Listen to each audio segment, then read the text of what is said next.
আসসালামু আলাইকুম। আপনারা যারা এই মুহূর্তে যুক্ত হচ্ছেন, আপনারা আমাকে একটু কমেন্টে জানান সাউন্ড ক্লিয়ার কিনা। আসসালামু আলাইকুম। আপনারা যারা এই মুহূর্তে যুক্ত হচ্ছেন, আপনারা আমাকে একটু কমেন্টে জানান সাউন্ড ক্লিয়ার কিনা।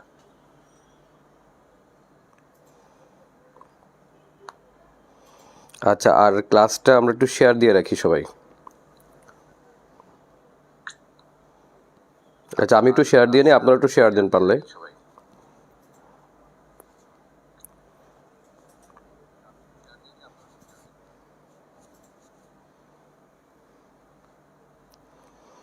আচ্ছা, এই মুহূর্তে যারা যুক্ত হচ্ছি, আমরা একটু শেয়ার দিয়ে রাখি ক্লাসটা, ওকে, বিভিন্ন গ্রুপে অথবা আপনাদের টাইম লাইনে শেয়ার দিয়ে রাখেন।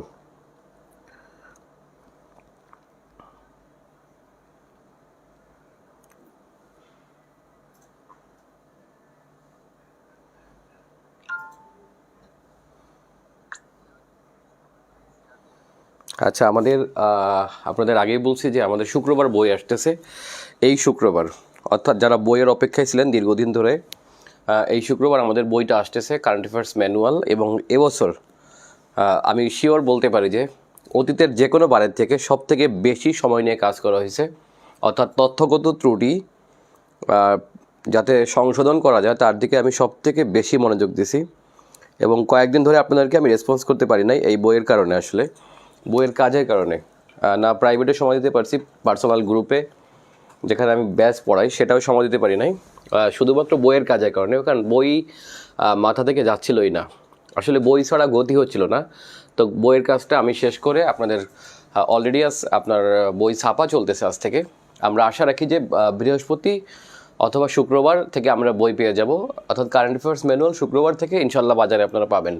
এটা ঢাকায়, আর ঢাকার বাইরে হয়তো পরের দিন বা তার পরের দিন থেকে আমরা পাবো। আর যদি বৃহস্পতিবার আমরা আগে বইটা হাতে পাই, তাহলে ঢাকার বাইরে আপনারা শনিবার বা শুক্রবার থেকে বইটা পেয়ে যাবেন। আজকে আমি ক্লাসটা নিচ্ছি, আসলে অনেক দিন ধরে আপনাদের সাথে দেখা হয় না, কথা হয় না, একেবারে গ্রুপটা ঝিমিয়ে গেছে। তো ইনশাল্লাহ আমাদের আবারও শুরু হবে। আমরা আশা রাখি বইটা হাতে পেলেই আমরা বই থেকে আবারও সেই আগের মতো পরীক্ষা শুরু করব। ঠিক আছে, নিয়মিত আমরা পরীক্ষা শুরু করব। এমনিতে আমার প্রাইভেট ব্যাচে তো পরীক্ষা দিচ্ছি, তার পাশাপাশি আপনাদের যারা এই পাবলিক গ্রুপে আছেন বা আমাদের বাকি যে গ্রুপগুলো আছে সেগুলো আছেন, আমরা এখান থেকে রেগুলার ক্লাস নিব ইনশাল্লাহ। আপনারা ফ্রি ক্লাস পাবেন।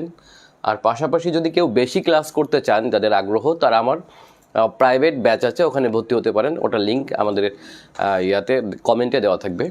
এই আর আজকে আমরা পড়াবো হচ্ছে ইউরোপ মহাদেশ। দেখেন, ইউরোপ মহাদেশ এটা কিন্তু পৃথিবীর আয়তনে কিন্তু এশিয়া থেকে অনেক ছোট। ইভেন যদি আমরা বলি যে আমাদের এশিয়ান একটা কান্ট্রি রাশিয়া, যদি বলি আমরা রাশিয়ার যে সাইবেরিয়া অংশটা আছে, সেই সাইবেরিয়ার সমানও কিন্তু আপনার পুরো ইউরোপ মহাদেশটা হবে না। বাট দেখেন যে আফ্রিকার পরেই পৃথিবীতে সব থেকে দ্বিতীয় স্বাধীন দেশগুলো আছে আপনার কিন্তু এই ইউরোপ মহাদেশে। অর্থাৎ এখানে প্রায় 48টা স্বাধীন দেশ। এবং প্রায় দেখেন এই মহাদেশের সবগুলো দেশই কিন্তু আপনার সমৃদ্ধ দেশ। এর বড় কারণটা হচ্ছে আপনারা দেখেন পৃথিবীতে রাজনৈতিক দিক থেকে যদি বলি, তাহলে অবশ্যই এই ইউরোপ মহাদেশ এবং উত্তর আমেরিকা মহাদেশের ভূমিকা অনেক বেশি, তাই না, বিশ্ব রাজনীতিতে। বিশেষ করে প্রাচীনকাল থেকে, যদিও এখন বর্তমান সময়ে কিন্তু আপনার আমাদের এই ইউরোপ মহাদেশের আধিপত্য কিন্তু দিন দিন কমে যাচ্ছে। এর একটা বড় কারণ হচ্ছে আপনার এশিয়ার যে দেশগুলো, যেগুলোকে আমরা প্রাচ্যের দেশ বলি, এই প্রাচ্যের দেশগুলোর যে উত্থান, যেমন চায়না অথবা ইন্ডিয়া অথবা আরও কিছু দেশ আছে যেগুলো হচ্ছে আপনার সাম্প্রতিক উত্থানের জন্য, এবং মধ্যপ্রাচ্যের রাষ্ট্রগুলো বর্তমানে বেশ সমৃদ্ধ হচ্ছে আস্তে আস্তে করে, জ্ঞান বিজ্ঞানের প্রসার হচ্ছে। তো যে কারণে হচ্ছে এই ইউরোপ মহাদেশের আধিপত্য কিন্তু এখন কমার পথে। বাট তারপরেও যদি আমরা বলি অষ্টাদশ শতক, 19 শতক, 20 শতক, এই 300 বছর ধরে কিন্তু আপনার এরা রাজত্ব করে গেছে আপনার পৃথিবীতে। লাস্টের দিকে এসে বিশেষ করে যখন হচ্ছে আপনার যখন আপনার এশিয়ান যে সভ্যতা সিভিলাইজেশনগুলো ছিল, যেমন হচ্ছে অ্যারাবিয়ান বা তার্কিশ, এটা কি বলা হয়, অটোমান সাম্রাজ্য, তারপরে হচ্ছে আরও যে এদিকে ছিল মিশরীয় সাম্রাজ্য বা মিশরীয়, এদের যখন হচ্ছে আপনার পতন শুরু হয়, এরপরে কিন্তু মুসলমানদের পতনের পরেই হচ্ছে আপনার উত্থান হয় মূলত হচ্ছে এই ইউরোপিয়ানদের, ওকে। এবং এই ইউরোপিয়ান যে দেশগুলা, এগুলো কিন্তু হচ্ছে আপনার মূলত পৃথিবীতে যখন শাসন শুরু করছে, সেটা কিন্তু মূলত হচ্ছে আপনার সবথেকে বেশি যখন হচ্ছে আপনার শাসনটা শুরু হয় সেটা হচ্ছে আপনার এই ইংল্যান্ডে যখন শিল্প বিপ্লব শুরু হয়, অর্থাৎ শিল্প বিপ্লবের প্রভাবে হচ্ছে আপনার ইউরোপিয়ানরা পৃথিবীতে মানে বিস্তার লাভ করে। কারণ এটা একটা কারণও আছে। দেখেন, এই ইংল্যান্ড থেকে শিল্প বিপ্লব ছড়িয়ে পড়ে কিন্তু সমগ্র ইউরোপে। এই সমগ্র ইউরোপে যখন হচ্ছে শিল্প বিপ্লব সংগঠিত হয়, তখন কিন্তু শিল্পের যে কাঁচামাল, তাই না, এই কাঁচামাল কিন্তু ইউরোপের দেশগুলো এনাফ না, তাই না। সুতরাং তাদের কি করতে হলো, ইউরোপিয়ান দেশগুলো তখন কাঁচামালের সন্ধানে সারা পৃথিবীতে নেমে পড়লো। এবং দেখেন যে এই কাঁচামাল যে আনতে হবে, আবার এখান থেকে যে শিল্পজাত দ্রব্য সেগুলো বিক্রি করতে হবে। বিক্রি করার জন্য কিন্তু দরকার কি, কলোনি, উপনিবেশ অর্থাৎ নতুন ভূখণ্ড। কারণ এরা সবাই তো ধনী, সেই পণ্যগুলো কোথায় বিক্রি করবে? সুতরাং আমাদের কাছে বিক্রি করবে। যেহেতু আমাদের কাছে বিক্রি করবে, তার জন্য তারা কি করলো, শুরু করলো পৃথিবীতে অভিযান। এবং সেই অভিযানের মাধ্যমেই কিন্তু পৃথিবীর নতুন নতুন ভূখণ্ড এদের নজরে আসলো।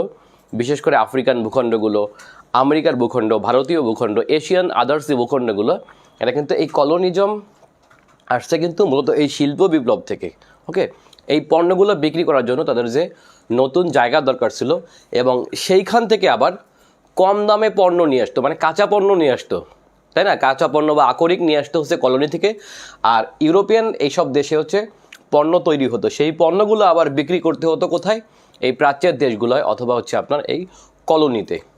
সো এইভাবে করে হচ্ছে ইউরোপ মহাদেশ অষ্টাদশ, 19 এবং 20 শতক ধরে হচ্ছে আপনার পৃথিবীতে রাজত্বের সুযোগ পায় এবং পৃথিবীতে কলোনির বিস্তার হয়। এবং এর একটা বড় কারণও ছিল, দেখেন যে এই দিক থেকে যে বাকি সাম্রাজ্যগুলো ছিল আগে থেকে, যারা মোটামুটি ধনী ছিল অথবা সমৃদ্ধ ছিল, যেমন হচ্ছে আপনার অটোম্যান সাম্রাজ্য, এদিকে প্যারাসিয়ান সাম্রাজ্য, এদিকে হচ্ছে রুশ সাম্রাজ্য, আর এই অঞ্চল হচ্ছে রোমান সাম্রাজ্য। এদের হচ্ছে একটা যখন হচ্ছে পতনটা হয়, এদের দুর্বলতার সুযোগ নিয়ে হচ্ছে ইউরোপিয়ানরা আধুনিকতা দিয়ে পৃথিবীতে মোটামুটি বিস্তার লাভ করে।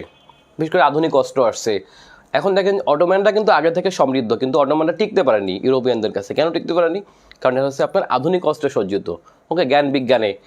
সো এভাবেই হচ্ছে আপনার পৃথিবীতে এরা আবিষ্কারগুলো আনছে।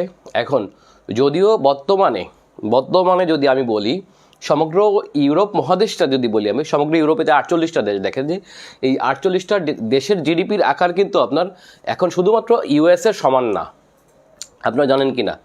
অর্থাৎ এই 48টা দেশ মিলে যেই পরিমাণ ভোগ করে অথবা জিডিপির আকার অথবা সম্পদের পরিমাণ, সেটা শুধুমাত্র মার্কিন যুক্তরাষ্ট্রের সম্পদের সমানও না। বুঝতে পারছি কিনা আমরা? তার মানে এই প্রাচ্যের দেশ, তার মানে হচ্ছে এই ইউরোপিয়ানদের আধিপত্য যে কমে যাচ্ছে সেটা আমরা বুঝতে পারতেছি। বিশেষ করে আমেরিকা, তারপরে হচ্ছে আপনার চায়না, জাপান আর জার্মানি, এই 4টা দেশ মিলে পৃথিবীর যে জিডিপি হয়, সেই পৃথিবীর মোট জিডিপির কিন্তু আপনার এই 4টা দেশ হচ্ছে অর্ধেক। আমরা বুঝতে পারছি কিনা? অর্থাৎ বাকি যে দেশগুলো আছে সকলের সম্মিলিত জিডিপি এই 4টা দেশের সমান না। তার মানে দেখেন এখানে কিন্তু ইউরোপিয়ান, জার্মানি বাদে বাকি যে দেশগুলো সেগুলো কিন্তু এখানে নেই। তার মানে আমরা বুঝতে পারতেছি যে একসময়কার যে পাওয়ারফুল রাষ্ট্র ইউকে অথবা ইউনাইটেড কিংডম, সেটা কিন্তু এখন আগের মতো করে সেইভাবে পাওয়ারে নেই। এই পাওয়ারে না থাকার কারণটা হলো কি, এটার যে পতন হচ্ছে আস্তে আস্তে করে, এটা আমরা এখন বুঝতে পারতেছি। যা হোক, তো আজকে আমাদের বিষয় হচ্ছে ইউরোপ মহাদেশ।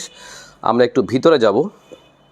আপনারা যারা এই মুহূর্তে যুক্ত হলেন, যেহেতু এটা অঘোষিত ক্লাস, আগে থেকে আমি বলি নাই, সেহেতু এই মুহূর্তে যারা আমরা যুক্ত হচ্ছি তারা একটা কাজ করি,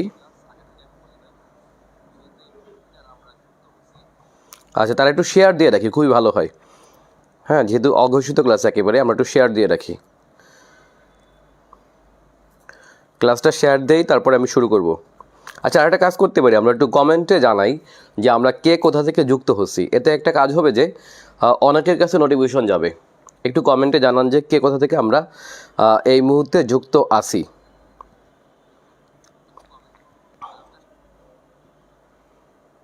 ঠিক আছে, আমি আপনাদের পড়বো, আপনারা কমেন্টে জানান। অথবা ইউরোপ মহাদেশ থেকে কোনো বিষয় জানতে হলে এটাও আপনারা একটু জানান, তাহলে আমি সেগুলো নিয়ে আলোচনা করব, যেই বিষয়গুলো বুঝেন না। আরেকটা বিষয় বলে রাখি, ভৌগোলিক যে কোনো বিষয়, ভৌগোলিক ম্যাপ সম্পর্কিত অথবা মোটামুটি বৈশ্বিক ইতিহাস যেগুলো দরকার হয়, এই বিষয়ে যে কোনো কথা জানতে হলে আমাকে প্রশ্ন করতে পারেন, আমি অ্যান্সার দিতে পারবো ইনশাল্লাহ।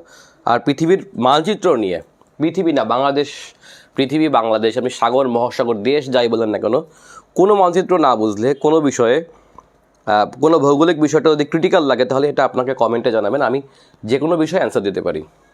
এই যাই হোক, তাহলে আজকে আমরা শুরু করব ইউরোপ মহাদেশের ভিতর থেকে, ইউরোপ মহাদেশের ভিতর থেকে আমরা একটু শুরু করি। দেখেন ইউরোপ মহাদেশ, ইউরোপ মহাদেশের যে দেশগুলা, এই দেশগুলো কিন্তু আপনার আয়তনে খুবই ছোট ছোট। অর্থাৎ রাশিয়া যদি বাদ দেই, রাশিয়া, জার্মানি, ফ্রান্স, এরকম কয়েকটা রাষ্ট্র আছে যেগুলো আয়তনে মোটামুটি বড়। আর বাকি রাষ্ট্রগুলো একেবারে অস্তিত্ব যদি দেখাতে যাই, বিশেষ করে এই অঞ্চলটা দেখেন, এই অঞ্চলটা দেখাতে গেলে একেবারে আমাদের মানে সবগুলো দেশ দেখানো সম্ভব না, কারণ এখানে দেশগুলো এত ছোট। এই জায়গাটা বিশেষ করে যেমন বলকান অঞ্চলটা, এদিকে ইতালির পাশের দেশগুলা, তারপরে মধ্য ইউরোপের দেশগুলো, এগুলো অসম্ভব ছোট, এগুলো দেখানো যায় না ম্যাপে। ওকে, তারপর দেখেন আমরা আজকে একটু দেখব ইউরোপ মহাদেশ। এখন ইউরোপ মহাদেশের সাথে ইউরোপ মহাদেশের ভূগোলটা নিয়ে আমরা প্রথমে আলোচনা করব। দেখেন ইউরোপ মহাদেশের মোট দেশ কয়টা তো লিখতে পারি, তাহলে ইউরোপ মহাদেশের মোট স্বাধীন দেশ হলো 48টা। কয়টা? তাহলে ইউরোপ মহাদেশের মোট স্বাধীন দেশ কয়টি? 48টি। অর্থাৎ দেখেন আফ্রিকার পরে সবচেয়ে বেশি স্বাধীন দেশ হচ্ছে আপনার এই ইউরোপ মহাদেশে। 48টা স্বাধীন দেশ, চিন্তা করা যায়, অনেক, তাই না? আচ্ছা দেখেন, এই যে 48টা স্বাধীন দেশ, এটা কিন্তু প্রায় সবাই সমৃদ্ধ, বিশেষ করে দক্ষিণ ইউরোপ, উত্তর ইউরোপ, তারপরে স্ক্যান্ডিনেভিয়া, মধ্য ইউরোপ, এই অঞ্চলের দেশগুলো আপনার অনেক বেশি সমৃদ্ধ। তবে তুলনামূলক হচ্ছে আপনার পূর্ব ইউরোপের দেশগুলা এবং রাশিয়া, এগুলো হচ্ছে তুলনামূলক কম সমৃদ্ধ এই অঞ্চল থেকে। ওকে, অর্থাৎ এই দিকটা, এই যেগুলো এশিয়ার পাশে, এই দিকটা হচ্ছে ইউরোপের মোটামুটি কম সমৃদ্ধ। কম বলতে কিন্তু আমাদের থেকে ধনী, আমাদের থেকে অনেক ধনী, বাট এই অঞ্চল অপেক্ষা হচ্ছে কম সমৃদ্ধ অঞ্চল হচ্ছে এই পূর্ব ইউরোপ এবং রাশিয়া। ওকে, এখন দেখেন তারপরেও এই ইউরোপ মহাদেশের একটা বিস্তীর্ণ অঞ্চল জুড়ে আছে একটা রাষ্ট্র, সেটা হচ্ছে আপনার রাশিয়া। অর্থাৎ এই 48টা রাষ্ট্রের মধ্যে আয়তনে এবং জনসংখ্যায় বৃহত্তম রাষ্ট্র রাশিয়া। তাহলে ইউরোপ মহাদেশের বৃহত্তম রাষ্ট্রের নাম কি? আয়তন এবং জনসংখ্যায় ইউরোপ মহাদেশের বৃহত্তম রাষ্ট্র হলো রাশিয়া। যদিও রাশিয়া রাষ্ট্রটা একটি ট্রান্সকন্টিনেন্টাল রাষ্ট্র, অর্থাৎ এটা হলো দুই মহাদেশে বিস্তৃত দেশ হচ্ছে কোনটা? রাশিয়া। ওকে, অর্থাৎ রাশিয়ার খুব অল্প অংশ ইউরোপ মহাদেশে পড়ছে, তবে এটাই রাশিয়ার সমৃদ্ধ অঞ্চল। এবং রাশিয়ার জনবহুল যদি বলি আমরা, তাহলে অবশ্যই রাশিয়ায় ইউরোপিয়ান অঞ্চলটাই সবচেয়ে জনবহুল, কারণ রাশিয়ার যে 12 কোটি লোক, তার মধ্যে প্রায় 9 কোটি বসবাস করে ইউরোপ অংশে। যদিও ভূখণ্ডের বেশিরভাগই হচ্ছে আপনার 80 ভাগের বেশি হবে এশিয়া অঞ্চলে, যেটাকে আমরা সাইবেরিয়া অঞ্চল হিসেবে চিনি। বাট সাইবেরিয়ার লোক সংখ্যা, টোটাল সাইবেরিয়া মানে এশিয়ান যে অংশটা আছে রাশিয়ার, এটার লোক সংখ্যা হচ্ছে মাত্র 3 কোটির কাছাকাছি। অর্থাৎ খুবই জনবিরল একটি অঞ্চল হচ্ছে রাশিয়ার সাইবেরিয়া অথবা এশিয়া অঞ্চলটা। ওকে, যেটাকে আমরা উত্তর এশিয়া বলি, এটাকে আমরা কি বলি? উত্তর এশিয়া বলতে পারি। ওকে, তাহলে আয়তন এবং জনসংখ্যায় বৃহত্তম রাষ্ট্র কোনটা? রাশিয়া। ওকে, আচ্ছা এখন আয়তন এবং জনসংখ্যায় এখানকার ক্ষুদ্রতম রাষ্ট্রের নাম হলো ভ্যাটিকান। ভ্যাটিকান হলো আয়তন এবং জনসংখ্যায় সবথেকে ক্ষুদ্রতম রাষ্ট্র ইউরোপ মহাদেশের। ওকে, এখন একটু দেখি আমরা এই ইউরোপ মহাদেশ থেকে এশিয়া মহাদেশকে পৃথক করছে কি কি, মানে এই যে সীমানাটা, সেই সীমানাটি আমরা দেখব। এটা কিন্তু একটা জটিল সীমান্ত, দেখেন খেয়াল করে। এইটা হলো আপনারা দেখতে পাচ্ছেন এই পর্যন্ত, এখান থেকে এই পর্যন্ত হচ্ছে আপনার ইউরোপ এবং এশিয়ার বিভক্তি করছে এই অঞ্চলটা জুড়ে। এখন আমরা দেখব যে এখানে কি কি মূলত কিভাবে এশিয়া মহাদেশ থেকে ইউরোপ মহাদেশ বিভক্ত। তাহলে একটু দেখি আমরা এশিয়া থেকে ইউরোপ মহাদেশ বিভক্ত কয়েকটি বিষয় দ্বারা। তার মধ্যে একটা হলো ইউরাল পর্বত। দেখেন এইখানটা জুড়ে বিশাল এক পর্বত আছে, তার নাম হলো কি? ইউরাল পর্বত বা উরাল পর্বত, যাই বলেন না কেন, ইউরাল পর্বত। আর এখানে আরেকটা নদী আছে, তার নাম হলো উরাল নদী। নদীর নাম কি? ইউরাল বা উরাল। আচ্ছা, উরাল পর্বত অথবা ইউরাল পর্বত, উরাল নদী। ওকে, উরাল নদী। আর এইদিকে আছে কাস্পিয়ান সাগর। দেখেন খেয়াল করে, বিষয়ের নাম হলো কাস্পিয়ান সাগর। যদিও এটা নিজেই সাগর না, এটা হলো একটা হ্রদ। কাস্পিয়ান সাগর মূলত পৃথিবীর বৃহত্তম হ্রদ। এটাকে এত বড় হ্রদ যে এটাকে এর তীরে অবস্থিত দেশের সংখ্যা 6টা। কাস্পিয়ান হ্রদের তীরবর্তী দেশ হলো 6টা। এটা হচ্ছে এশিয়া এবং ইউরোপ। এই কাস্পিয়ান হ্রদটা কিন্তু মাঝখান থেকে একটা মহাদেশীয় সীমান্ত ভাগ করছে। সেটা হলো এই কাস্পিয়ান হ্রদের মাঝখান থেকেই হচ্ছে আপনার এই দুই মহাদেশের সীমানা গেছে। ওকে, এদিকে ইউরাল নদী, এদিকে কাস্পিয়ান হ্রদ। ঠিক আছে, যে কাস্পিয়ান হ্রদ অথবা কাস্পিয়ান সাগর এটাও একটা আন্তর্জাতিক সীমানা। অর্থাৎ কাস্পিয়ান সাগরটা অথবা কাস্পিয়ান হ্রদটা দুইটা মহাদেশে পড়ছে। এই দিকটা ইউরোপ মহাদেশ মাঝখানটা, আর এখান থেকে এই দিকটা হচ্ছে আপনার এশিয়া মহাদেশ। ওকে, তাহলে এটা একটা বিষয় পেলাম আমরা। আর এইদিকে আসলে হচ্ছে আপনারা দেখেন এদিকে ককেশাস অঞ্চল, এটাকে বলা হয় ককেশাস পর্বত অথবা ককেশাস অঞ্চল। এখানে এসে আজারবাইজানে এসে সীমানা ভাগ হয়ে গেছে। আর এই দিকে এসে হচ্ছে আপনার কৃষ্ণ সাগর। তাহলে এইদিকে কি বলুন তো, দেখেন আমি এই যে যেটা দেখাচ্ছি এটাই হচ্ছে ইউরোপ আর এশিয়া মহাদেশ। ওকে, এটাই হলো ইউরোপ আর এশিয়া মহাদেশ। তার মানে দেখেন আমি লাল দাগ দিয়ে দেখালাম, এটা হলো ইউরোপ এবং এশিয়া মহাদেশের মাঝখানকার সীমানা। তাহলে কি কি ভাগ করলো আমরা একটু দেখি আরও সূক্ষ্মভাবে। এশিয়া থেকে ইউরোপকে ভাগ করছে উরাল পর্বত, উরাল নদী, কাস্পিয়ান সাগর। ঠিক আছে, উরাল পর্বত, উরাল নদী, কাস্পিয়ান সাগর। আর এদিকে এসে কৃষ্ণ সাগর। আর দেখেন এইখানে এসে আরও জটিল, সেটা হলো কি এই দিকটায় কৃষ্ণ সাগরের এই দিকটা দেখেন যে এইটাকে বলা হয়, এই যে কৃষ্ণ সাগরের পর দেখেন এখানে এসে ইউরোপিয়ান ভূখণ্ড প্রায় মিশে গেছে এশিয়ার সাথে, বাট মিশে নাই। মাঝখানে একটা রাষ্ট্র দুইটা মহাদেশে পড়ছে, তার নাম হলো কি তুরস্ক। এটার নাম হলো কি তুরস্ক। এই তুরস্কর এই অঞ্চলটা হচ্ছে মূলত এশিয়া মহাদেশে। এখন প্রশ্ন হলো তুরস্ক কোন মহাদেশের দেশ? আসলে তুরস্ককে আমরা ইউরেশিয়ার রাষ্ট্র বললেও এটা কিন্তু রাজনৈতিকভাবে এশিয়া মহাদেশেরই রাষ্ট্র এবং এটাকে বলা হয় মধ্যপ্রাচ্যের অংশ। এর কারণটা কি দেখেন, এর কারণটা হলো তুরস্কের রাজধানী যে আঙ্কারা এবং তুরস্কের যে মেইনল্যান্ড এটা কিন্তু আপনার বেশিরভাগ এশিয়া মহাদেশে পড়ছে। তবে দেখেন এই যে কৃষ্ণ সাগর আর এর মাঝখান থেকে এই দিকটা আছে আরেকটা সাগর, নাম হলো মর্মর সাগর। দেখেন এই যে মাঝখান থেকে এই যে কৃষ্ণ সাগর, এই পাশে সাগরটার নাম হলো মর্মর সাগর। এটার নাম হলো কি, অথবা সি অফ মারমারা, মর্মর সাগর। ওকে, এই কৃষ্ণ সাগর এবং মর্মর সাগরের মাঝখানে এই জায়গায় একটা প্রণালী আছে। এই প্রণালীর নাম হলো এটার নাম হলো বসফরাস প্রণালী। নাম হলো কি বসফরাস প্রণালী। এই বসফরাস প্রণালী কৃষ্ণ সাগরের সাথে মর্মর সাগরের সংযোগ করছে আর তুরস্ক থেকে তুরস্ককে পৃথক করছে। সেই তুরস্কের নাম হলো কি ইস্তানবুল। তুরস্কের আপনারা জানেন যে ইস্তানবুল নগরটি দুই মহাদেশে পড়ছে। এইদিকে বসফরাস প্রণালীর পূর্ব প্রান্ত এশিয়া মহাদেশে আর পশ্চিম প্রান্ত পড়ছে ইউরোপ মহাদেশে। অর্থাৎ এই বসফরাস প্রণালীও হচ্ছে আপনার এই এশিয়া থেকে ইউরোপকে ভাগ করার একটা উল্লেখযোগ্য প্রণালী এবং এখানে এসে দূরত্বটা সব থেকে কম বিধায় আন্তর্জাতিকভাবে এটার গুরুত্ব অনেক। আরও একটা বিষয় আছে, দেখেন যে এখান থেকে এই প্রাচ্যের দেশগুলো থেকে যদি রাশিয়া যদি বাণিজ্য করতে যায় তাহলে অবশ্যই তাকে এই বসফরাস প্রণালী ব্যবহার করতে হয় এবং এই বসফরাস যদিও বর্তমানে একটি আন্তর্জাতিক প্রণালী, তবে 23 সাল থেকে এটার সম্পূর্ণ নিয়ন্ত্রণ যাবে তুরস্কের হাতে। সেটা কেন যাবে এটা আমি আপনাদেরকে অন্য লেকচারে বলছি। তাহলে তুরস্ক একটা ট্রান্স কন্টিনেন্টাল কান্ট্রি কীভাবে? কারণ তুরস্ক দুই মহাদেশে বিস্তৃত। তাহলে এই অংশের নাম হলো ইস্তানবুল। এই অংশের নাম হলো কি ইস্তানবুল। ইস্তানবুল নিজেই দুই মহাদেশে পড়ছে, তাই না? যদিও ইস্তানবুলের বেশিরভাগ পড়ছে ইউরোপ মহাদেশে, যেটা আমরা অটোম্যান সাম্রাজ্য বলতে আমরা যেটাকে বুঝি এক সময়কার, এটা কিন্তু কেন্দ্রস্থ ছিল এই ইউরোপ অংশে। ওকে, এখানেই হচ্ছে পৃথিবীর একটা গুরুত্বপূর্ণ সভ্যতা ছিল, সেটা হচ্ছে বাইজেন্টাইন সভ্যতা। আচ্ছা, এখন দেখেন এরপরে মর্মর সাগরের পরে আর এই দিকে বিশাল যে সাগরটা আপনারা দেখতে পাচ্ছেন তার নাম হলো ভূমধ্য সাগর অথবা মেডিটেরেনিয়ান।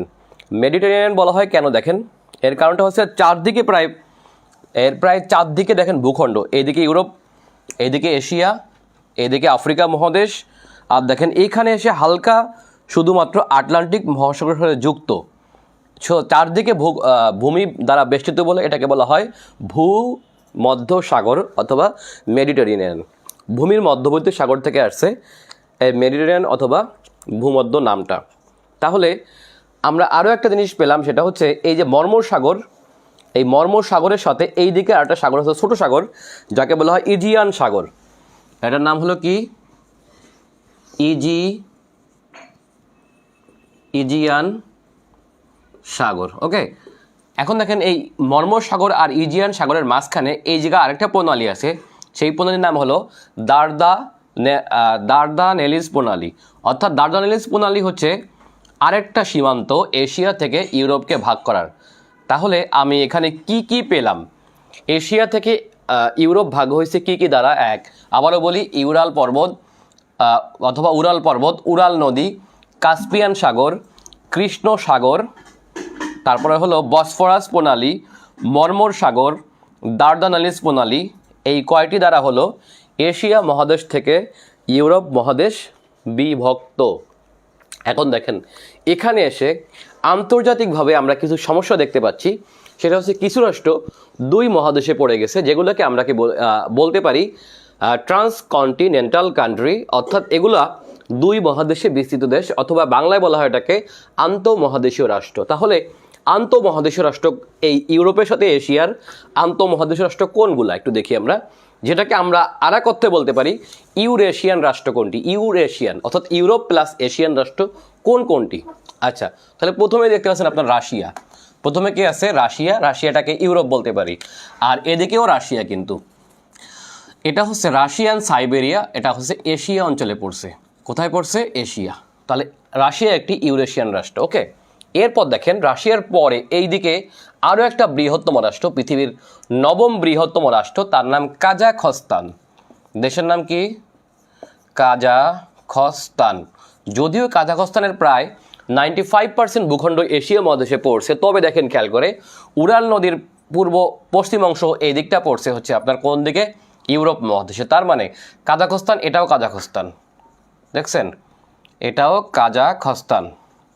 অর্থাৎ কাজাখস্তান একটি ট্রান্সকন্টিনেন্টাল কান্ট্রি, এটাও দুই মহাদেশে বিস্তৃত। যে কারণে কাজাখস্তান এশিয়ান মধ্য এশিয়ান রাষ্ট্র হলেও এটা কিন্তু দেখেন এটা মধ্য এশিয়ার রাষ্ট্র, তবে এটা কিন্তু ইউরোপিয়ান কাউন্সিলের সদস্য। কারণ হচ্ছে এটা ইউরোপ মহাদেশের এর ভূখণ্ড পড়ছে। এবং এই মুহূর্তে কাজাখস্তান খুবই গুরুত্বপূর্ণ। আপনারা জানেন যে কাজাখস্তান একসময় সোভিয়েত ইউনিয়নের সোভিয়েত রাশিয়ার পরে সোভিয়েত ইউনিয়নের দ্বিতীয় বৃহত্তম প্রজাতন্ত্র ছিল কাজাখস্তান প্রজাতন্ত্র, যেটি হচ্ছে 1991 সালে সোভিয়েত ইউনিয়ন থেকে স্বাধীন হয়।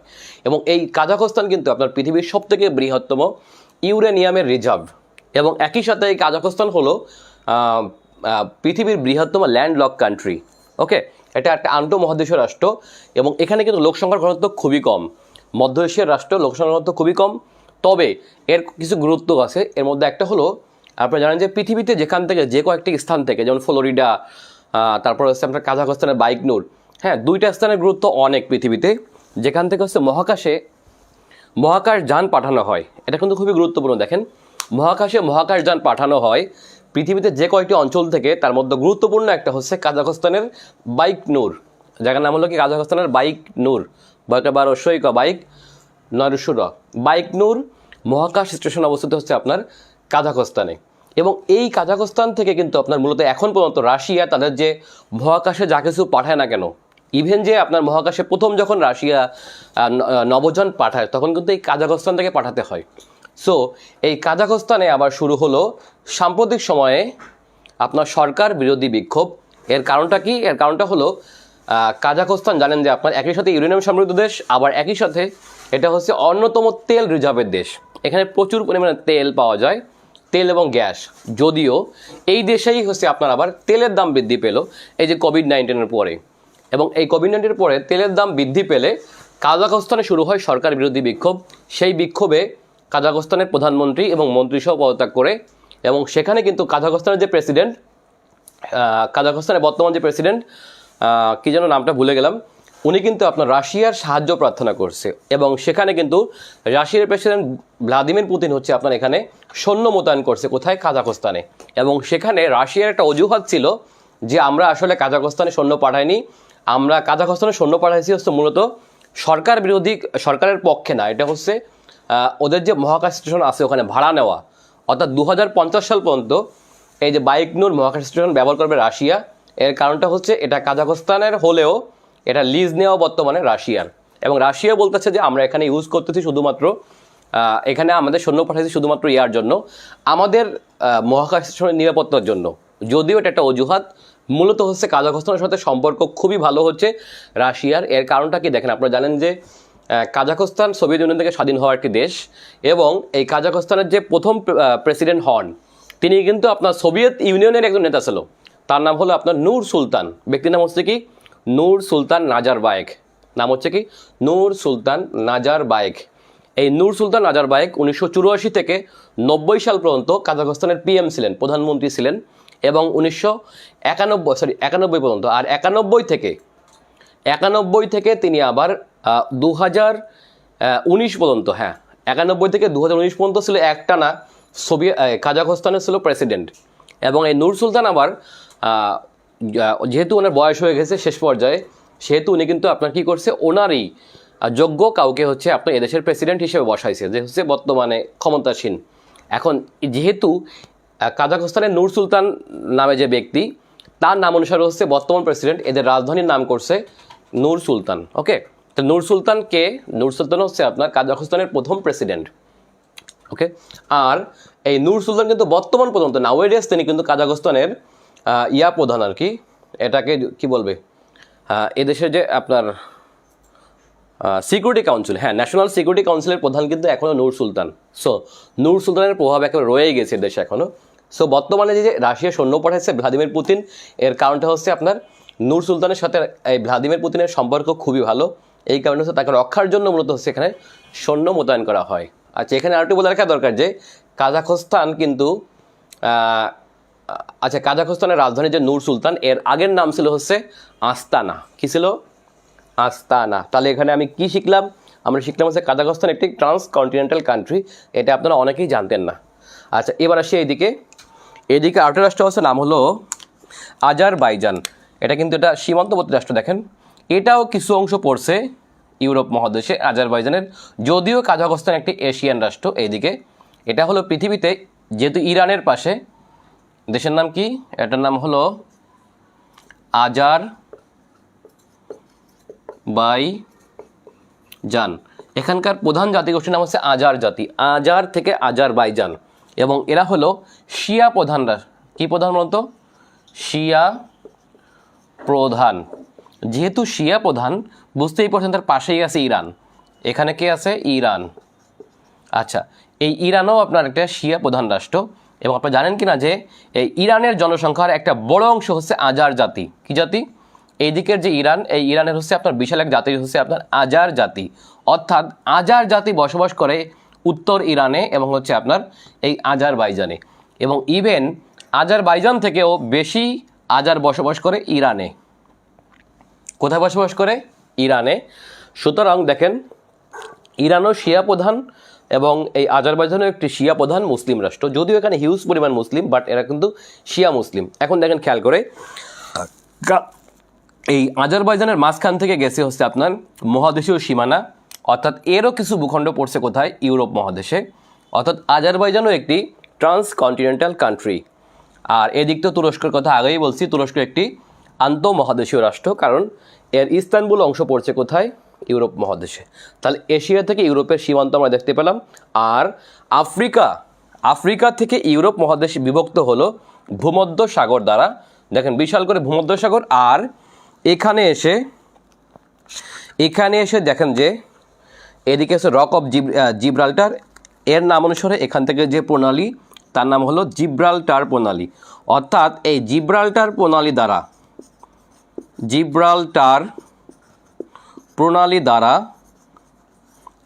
ইউরোপ মহাদেশ থেকে আফ্রিকা মহাদেশ বিভক্ত। আর এই জিব্রাল্টার প্রণালী ভূমধ্য সাগরের সাথে উত্তর আটলান্টিক মহাসাগরকে যুক্ত করলো। এটার নাম হলো কি? উত্তর আটলান্টিক। ওকে, তাহলে জিব্রাল্টার প্রণালী কী করলো? উত্তর আটলান্টিকের সাথে ভূমধ্যসাগরকে যুক্ত করলো আর বিভক্ত করলো ইউরোপ থেকে আফ্রিকা মহাদেশকে, অথবা দেশ বললে মরক্কো থেকে স্পেনকে। যদিও দেখেন যে এখানকার যে জিব্রাল্টার ভূখণ্ডটি কিন্তু স্পেনের না। ওকে, এই স্পেনের দক্ষিণে হচ্ছে জিব্রাল্টার, একটা উপদ্বীপ টাইপের, এটাকে একটা পর্বতের একটা পর্বত হচ্ছে ভিতরে ঢুকে গেছে, পর্বত না, একটা পাহাড়, এবং এটাকে বলা হয় রক অফ জিব্রাল্টার। যদিও এটা আয়তন খুব বেশি বড় না, 5 বা 6 কিলোমিটার হবে, 5-এর চেয়ে একটু বেশি, 6-এর থেকে কম। কিন্তু এটা কিন্তু আপনার ইউকের একটি ভূখণ্ড। কার ভূখণ্ড? ইউকের একটি ভূখণ্ডের নাম হলো কি এই জিব্রাল্টার। তাহলে আমরা জিব্রাল্টারটা দেখলাম। এইখানকার দেশের নাম হলো মরক্কো, এটা আফ্রিকান রাষ্ট্র। আর এটা হচ্ছে স্পেন, দেশের নাম কি? স্পেন। আচ্ছা, ভূগোল দেখাতে যেহেতু রাজনীতি ভুলে যাচ্ছি আমরা। আচ্ছা, এবার একটু দেখি আমরা ইউরোপ মহাদেশের। দেখেন, ইউরোপ মহাদেশের সবথেকে বৃহত্তম দ্বীপপুঞ্জ হলো ব্রিটিশ দ্বীপপুঞ্জ। কি বলেন তো? এটা হলো ব্রিটিশ দ্বীপপুঞ্জ। যদিও ব্রিটিশ দ্বীপপুঞ্জ বলতে আপনার এই যে ব্রিটেন ভূখণ্ডটা দেখতে পাচ্ছেন আপনারা, মূল ভূখণ্ড ব্রিটেনের, এখানে কিন্তু আপনার ব্রিটেনের 4টি অংশ, সরি, এখানে ব্রিটেনের 3টি অংশ আছে। সেই 3টি হচ্ছে কি কি দেখেন, এটা হচ্ছে ইংল্যান্ড, এটা হলো কি ইংল্যান্ড, যার রাজধানী লন্ডন, আবার সমগ্র ইউকের রাজধানীও লন্ডন। আচ্ছা, এই দিকে আছে ওয়েলস, এটার নাম কি? ওয়েলস। আর এটার নাম হলো স্কটল্যান্ড। স্কটল্যান্ড। এই তিনটা ছাড়াও এদের আরেকটি ভূখণ্ড আছে, যেটা কিন্তু আপনার ব্রিটিশ দ্বীপপুঞ্জের বাইরে, সেটা হলো আয়ারল্যান্ড দ্বীপে। এই আয়ারল্যান্ড দ্বীপের উত্তর অংশ, এটার নাম হলো উত্তর আয়ারল্যান্ড। উত্তর আয়ারল্যান্ড। আচ্ছা, মনে রাখবেন যে এই 4টি ভূখণ্ড মেইন, স্কটল্যান্ড, উত্তর আয়ারল্যান্ড আর ইংল্যান্ড, আর এটার নাম হলো কি ওয়েলস। এই 4টি ভূখণ্ড মিলে হচ্ছে আপনার ব্রিটিশ, মানে যেটাকে আমরা বৃহত্তম বলি, ইউকে বলি, ওকে, অথবা ইউনাইটেড কিংডম বলি। এই ইউনাইটেড কিংডম বলতে মেইন এই 4টি ভূখণ্ডকে বোঝায়, তবে এর বাইরেও এদের আছে অনেকগুলো দ্বীপ আছে। তার মধ্যে চ্যানেল আইল্যান্ড, তারপর হচ্ছে আপনার ফকল্যান্ড আইল্যান্ড, সেন্ট হেলেনা, এগুলো আছে, আমি পরে বলবো বিস্তারিত। তাহলে এই যে 4টি ভূখণ্ড মিলে হচ্ছে আপনার ইউকে। এই রাষ্ট্রটার নাম হলো কি যুক্তরাজ্য অথবা ইউকে, ওকে।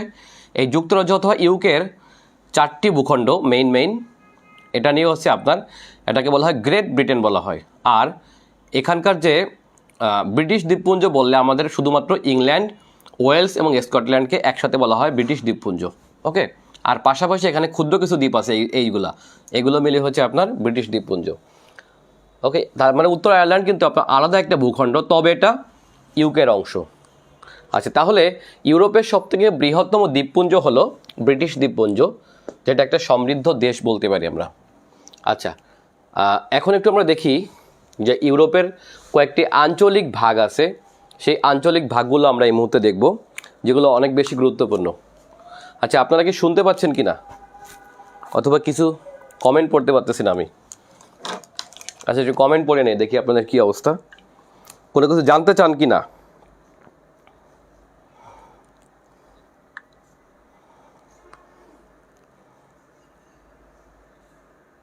ম্যাপ নিয়ে বসলাম, আচ্ছা, থ্যাংক ইউ।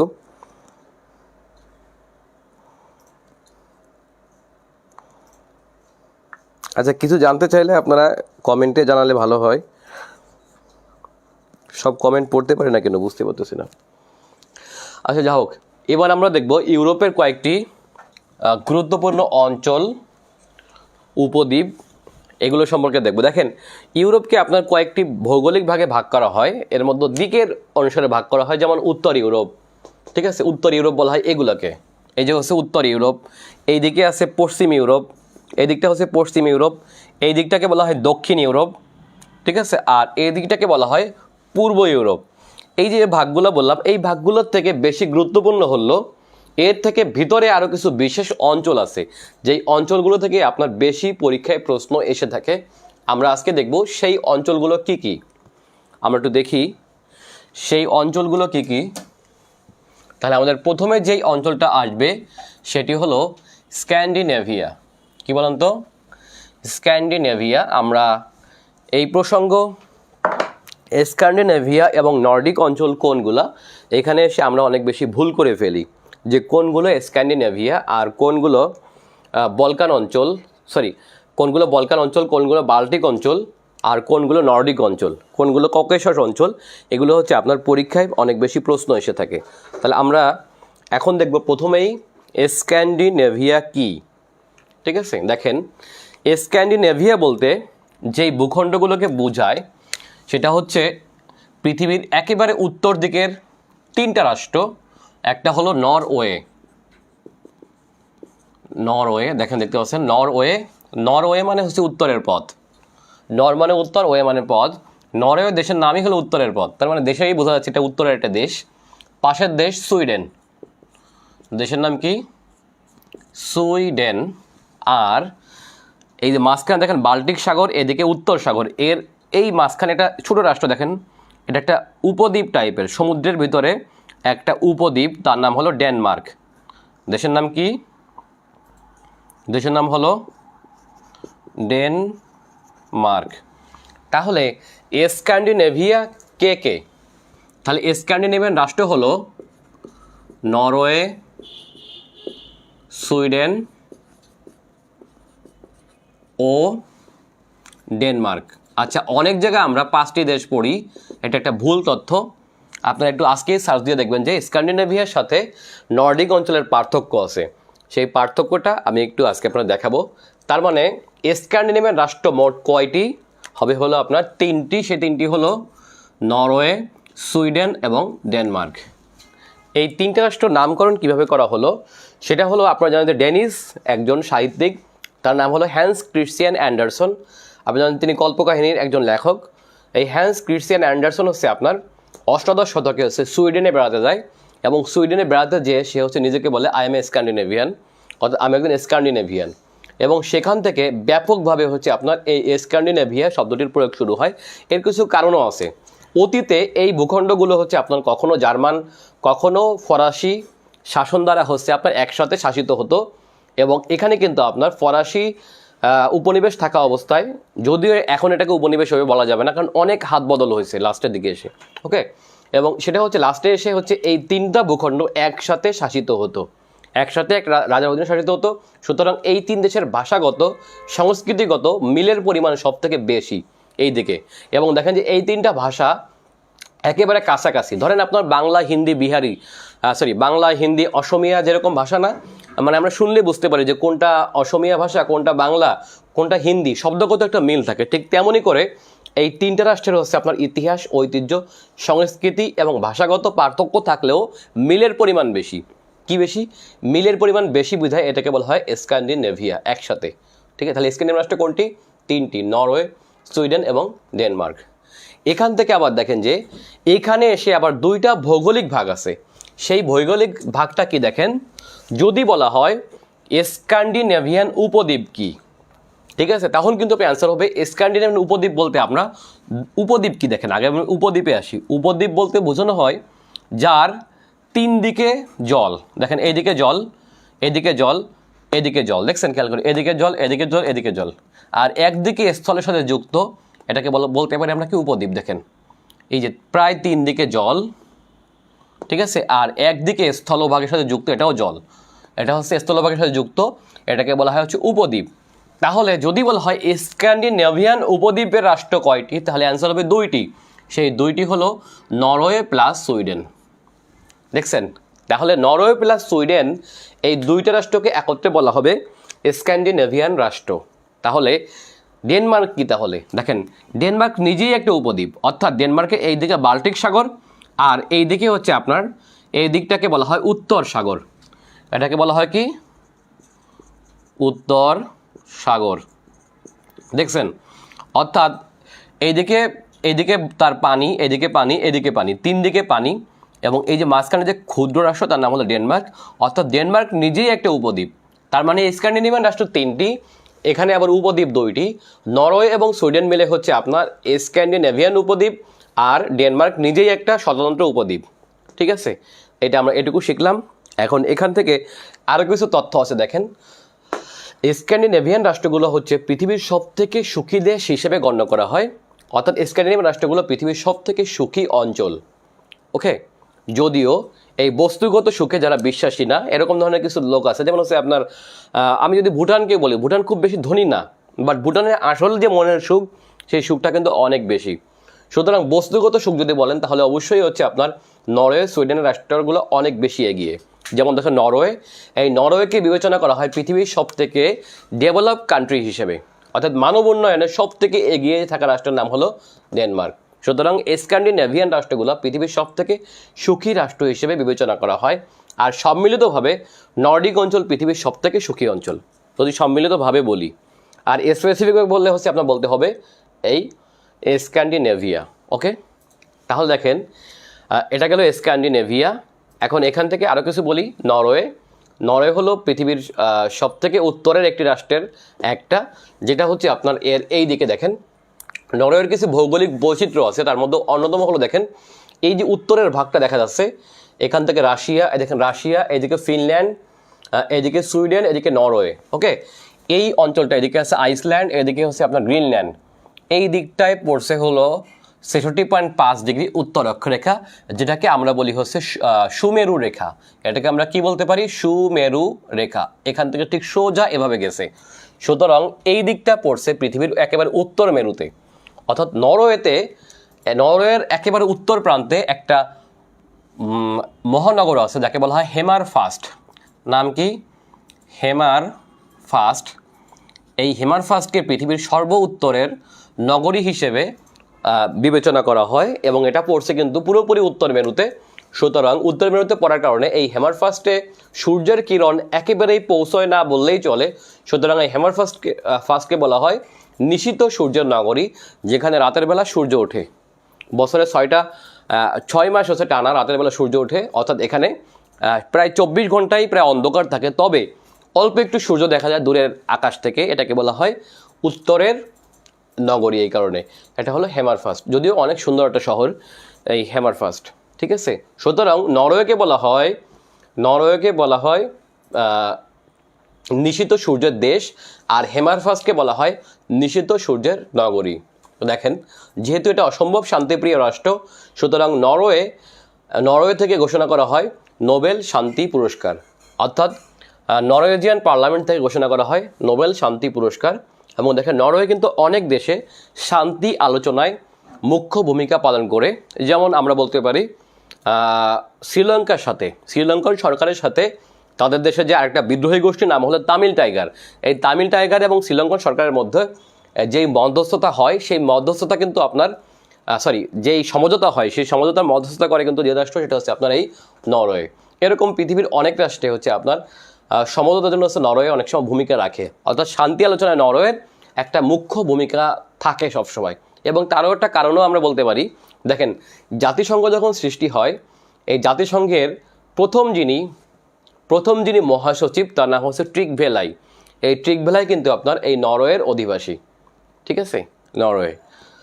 যদিও জাতিসংঘের দ্বিতীয় মহাসচিব যে আপনার দ্যাগ হেমারশোল্ড, তার বাড়িও কিন্তু আপনার সুইডেনে। দেখেন খেয়াল করে, তার মানে কিন্তু এরা প্রথম, এরা দ্বিতীয়।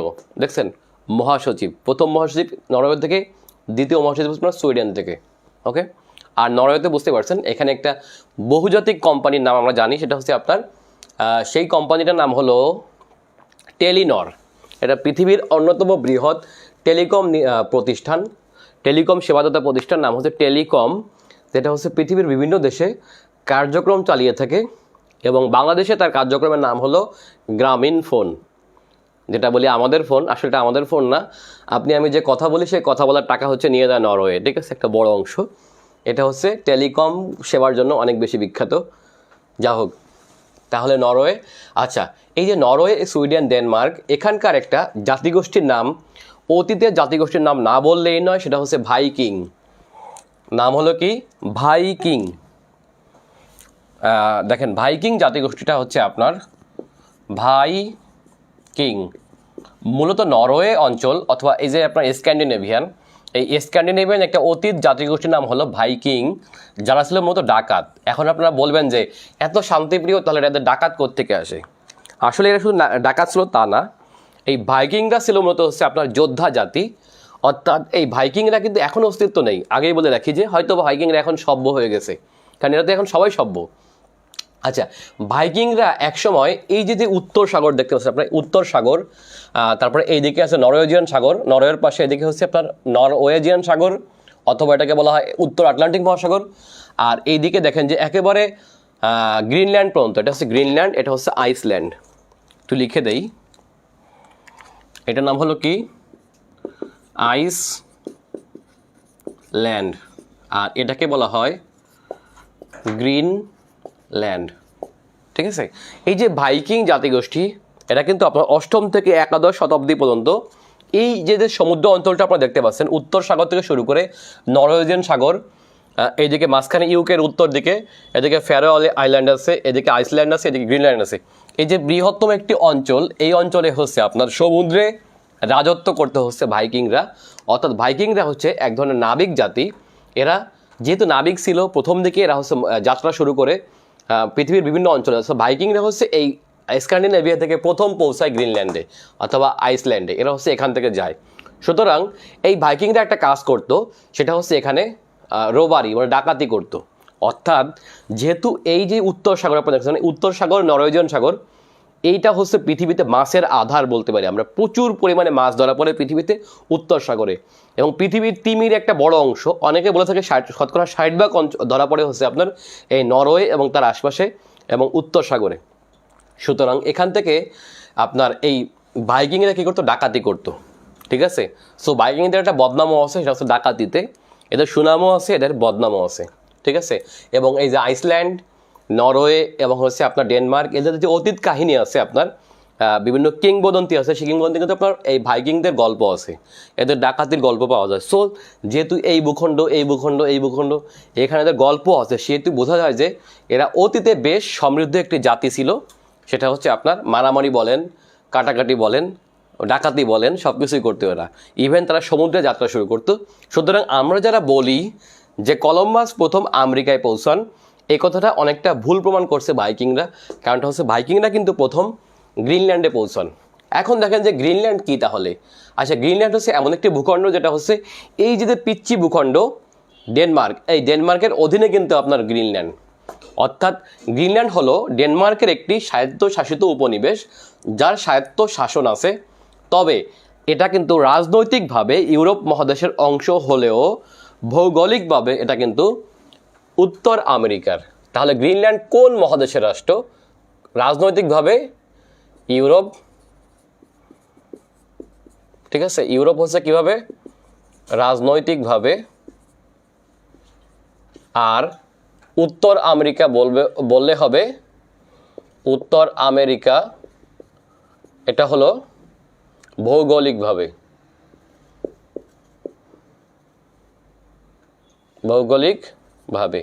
তাহলে গ্রিনল্যান্ড এটা কিভাবে পড়ছে? এটা হচ্ছে উত্তর আমেরিকার দেশ ভৌগোলিকভাবে, আর রাজনৈতিকভাবে এটা নিয়ন্ত্রণ হচ্ছে আপনার ইউরোপে ডেনমার্কের হাতে।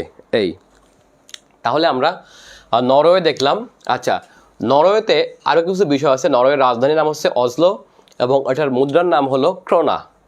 ওকে, এটার মুদ্রার নাম হচ্ছে আপনার ক্রোনা। আর নরওয়ে থেকে অনেক কিছু বলা যায়, যেমন পৃথিবীতে সবথেকে বেশি সংবাদপত্র পড়ে জাপানিজরা। এটা হলো আপনার লোক সংখ্যার ইয়াতে বলতে পারি সংখ্যা অনুসারে। বাট লোক সংখ্যার অনুপাতে যদি বলি, তাহলে পৃথিবীতে সবথেকে বেশি সংবাদপত্র পড়ে হলো নরওয়েজিয়ানরা। অর্থাৎ লোক সংখ্যার অনুপাতে, আর সবচেয়ে বেশি পড়ে জাপানিজরা। তাহলে মনে রাখবেন, পৃথিবীতে সবথেকে বেশি সংবাদপত্র পড়ে জাপানিজরা, আর লোক সংখ্যার অনুপাতে সবথেকে বেশি সংবাদপত্র পড়ে হচ্ছে আপনার নরওয়েজিয়ানরা।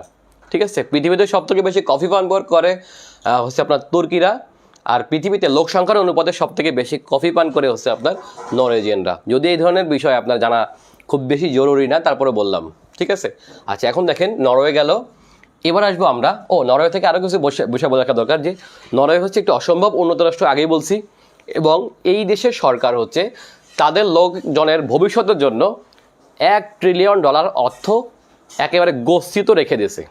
এখন আপনারা ভাবেন যে $1 ট্রিলিয়ন তো খুবই কম। আরে ভাই না, বাংলাদেশের জিডিপির এখন হচ্ছে মাত্র $0.36 ট্রিলিয়ন, 0.36। আর ওদের সরকার ওদের যে কোনো বিপদ আপদের জন্য $1 ট্রিলিয়ন অর্থ রেখে দিয়েছে, যে কোনো মুহূর্তে ব্যয় করতে পারে যদি ভবিষ্যতে প্রয়োজন হয়। এখন যেই কম পরিমাণ লোক, কয়েক লক্ষ লোক বসবাস করে, 56-57 লক্ষ, তার জন্য কিন্তু $1 ট্রিলিয়ন অনেক বেশি। ঠিক আছে, কারণ পৃথিবীর মোট জিডিপি রাখা হচ্ছে এবছর $96 ট্রিলিয়ন। তার মধ্যে নরওয়ের একাই রেখে দিয়েছে $1 ট্রিলিয়ন শুধুমাত্র গচ্ছিত। ওকে, আচ্ছা, এবার আসবো আমরা পাশের দেশ সুইডেন।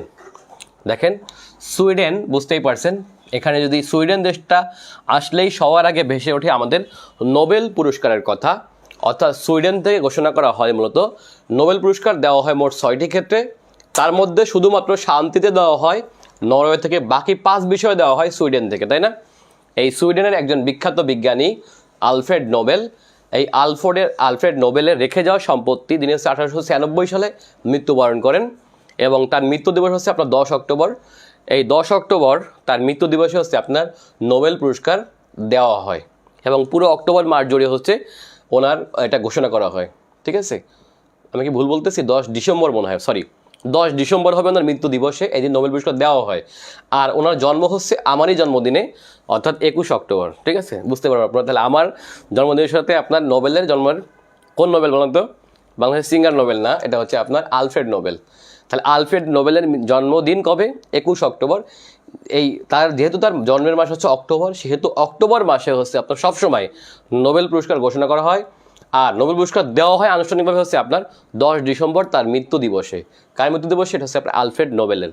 এখন 1896 সালে তার মৃত্যু হওয়ার পরে তার রেখে যাওয়া সম্পত্তি যে উইল করে যান পুরস্কারের জন্য, যদিও তিনি মোট 5টি বিষয়ে নোবেল পুরস্কার দেওয়ার জন্য বলে যান, কিন্তু পরবর্তীতে কিন্তু আপনার 6টি বিষয় দেওয়া হয়। কারণ 1969 সালে যুক্ত হয়ে হচ্ছে আপনার আরেকটা বিষয়, এটা হচ্ছে আপনার সেটার নাম হলো আপনার অর্থনীতি। তার মানে আলফ্রেড নোবেল কোনটি দেওয়ার কথা বলেননি, সেটা হচ্ছে আপনার এই ইয়ার নাম আর কি, সরি অর্থনীতির নামটা, ঠিক আছে, মনে রাখতে হবে। আচ্ছা, তাহলে আলফ্রেড নোবেলের জন্ম হচ্ছে সুইডেনে। আর এই আলফ্রেড নোবেল কি আবিষ্কার করছে? সেটা হচ্ছে আপনার ডিনামাইট। কি বলেন তো? ডিনামাইট। আচ্ছা, সুইডেনের রাজধানীর নাম হচ্ছে স্টকহোম। এটা একটা খুবই সুন্দর একটা শহর, স্টকহোম। এখন যদি বলা হয় সুইডেন কোন কোন সাগরের তীরে অবস্থিত, এখানে একটু 2টা সাগর কিন্তু দেখেন আমরা দেখতে পাচ্ছি সুইডেনের পাশে, এই যেখানে এটাকে বলা হয় বাল্টিক সাগর। তাহলে সুইডেন এক হলো বাল্টিক সাগরের তীরে অবস্থিত, বাল্টিক। আরেকটা হচ্ছে এই বাল্টিক সাগর থেকে উত্তর দিকে সাগরটা দেখেন, এটার নাম হলো সি অফ বোথেনিয়া অথবা বোথেনিয়া সাগর। ঠিক আছে, তাহলে সুইডেন অবস্থিত বাল্টিক সাগর এবং বোথেনিয়া সাগরের তীরে। এখন দেখেন, যেহেতু সুইডেন বাল্টিক সাগরের তীরে, সুইডেনকে কিন্তু আপনার বাল্টিক রাষ্ট্র বলা হয় না, কারণ এটাকে বলা হয় স্ক্যান্ডিনেভিয়ান রাষ্ট্র। তার মানে সুইডেন বাল্টিক সাগরের তীরে অবস্থিত হলেও বাল্টিক রাষ্ট্র না। কেন না আমি পরে বলবো। ঠিক আছে, আবারও বলি, নরওয়ে কার তীরে? নরওয়ে হলে আপনার উত্তর সাগর এবং নরওয়েজিয়ান সাগরের তীরে। ঠিক আছে, আচ্ছা, সুইডেনের রাজধানীর নাম স্টকহোম, আগেই বলছি। আর সুইডেন থেকে দেখেন আরেকটা কথা বলতে পারি যে আপনার স্কানিয়া এবং ভলভো নামে 2টা বিখ্যাত গাড়ি নির্মাতা প্রতিষ্ঠান হচ্ছে আপনার এই সুইডিশ কোম্পানি, এটা আমরা সবাই জানি। এই আচ্ছা, এবারে আমরা দেখব ডেনমার্ক সম্পর্কে। দেখেন, ডেনমার্ক একটা উপদ্বীপ। এটা কিন্তু আপনার রাজশাসিত, অর্থাৎ ডেনমার্কের যিনি বর্তমান ক্ষমতায় তিনি একজন রানী। তিনি একজন কি? রানী। অর্থাৎ ডেনমার্ক একটি রাজতান্ত্রিক দেশ, এটাকে বলা হয় সাংবিধানিক রাজতন্ত্র। ঠিক আছে, তবে কিন্তু এই সুইডেন এবং নরওয়ে এবং সুইডেন অপেক্ষা কিন্তু আপনার ডেনমার্ক কিছুটা ঘন বসতিপূর্ণ। ঠিক আছে, এবং এটা কিন্তু এত বেশি পাহাড় পর্বত নয়। এই 2 দেশের সাথে পাহাড় পর্বত ভরা, এখানে পাহাড় পর্বত একটু কম এবং এখানে কিন্তু কম বরফ পড়ে। ঠিক আছে, আচ্ছা দেখেন, তাহলে ডেনমার্ক হচ্ছে এই যে ভূখণ্ড দেখতে পাচ্ছেন আপনারা, এই ভূখণ্ড এবং এই যে একটা দ্বীপ, এই 2টা মেইন ভূখণ্ড। আর বহি ভূখণ্ড আছে হচ্ছে আপনার কোনটা? গ্রিনল্যান্ড। যদিও এটাকে ল্যান্ড এরিয়া হিসেবে দেখানো হয় না, কারণ ল্যান্ড এরিয়া বললে এটা কিন্তু আমেরিকায় যেয়ে পড়ে। ওকে, তাহলে ডেনমার্ক এই 2টা অংশ জুড়ে অবস্থিত। আর ডেনমার্কের রাজধানী হচ্ছে কোপেনহেগেন। এটা এই দ্বীপে অবস্থিত, এই দ্বীপটা অবস্থিত, নাম হলো কি? কোপেনহেগেন। ঠিক আছে, আচ্ছা, এখন এই ডেনমার্ক, সুইডেন এবং নরওয়ে এই 3টা দেশ মিলে একটা বিমান সংস্থা আছে, আপনারা জানেন। সেই বিমান সংস্থার নাম হলো স্ক্যান্ডিনেভিয়ান এয়ারলাইন্স। নাম হলো কি? Scandinavian airlines. যদিও বর্তমানে নরওয়ে এটার ভিতরে নেই, বাট শুরু করছিল 3 দেশ মিলে। এটার যৌথ বিমান সংস্থার নাম হলো স্ক্যান্ডিনেভিয়ান এয়ারলাইন্স, যেটি হলো এই যে দ্বীপটা দেখতে পাচ্ছেন, রাজধানী কোপেনহেগেন। এই কোপেনহেগেন হচ্ছে আপনার স্ক্যান্ডিনেভিয়ান এয়ারলাইন্সের প্রধান ঘাঁটি এবং এখান থেকেই পৃথিবীতে অনেক বেশি বিমান যায়, যে কারণে এই কোপেনহেগেন বিমানবন্দর পৃথিবীর একটি ব্যস্ততম বিমানবন্দর। ঠিক আছে, এবং এটা একটা আন্তর্জাতিক রুট।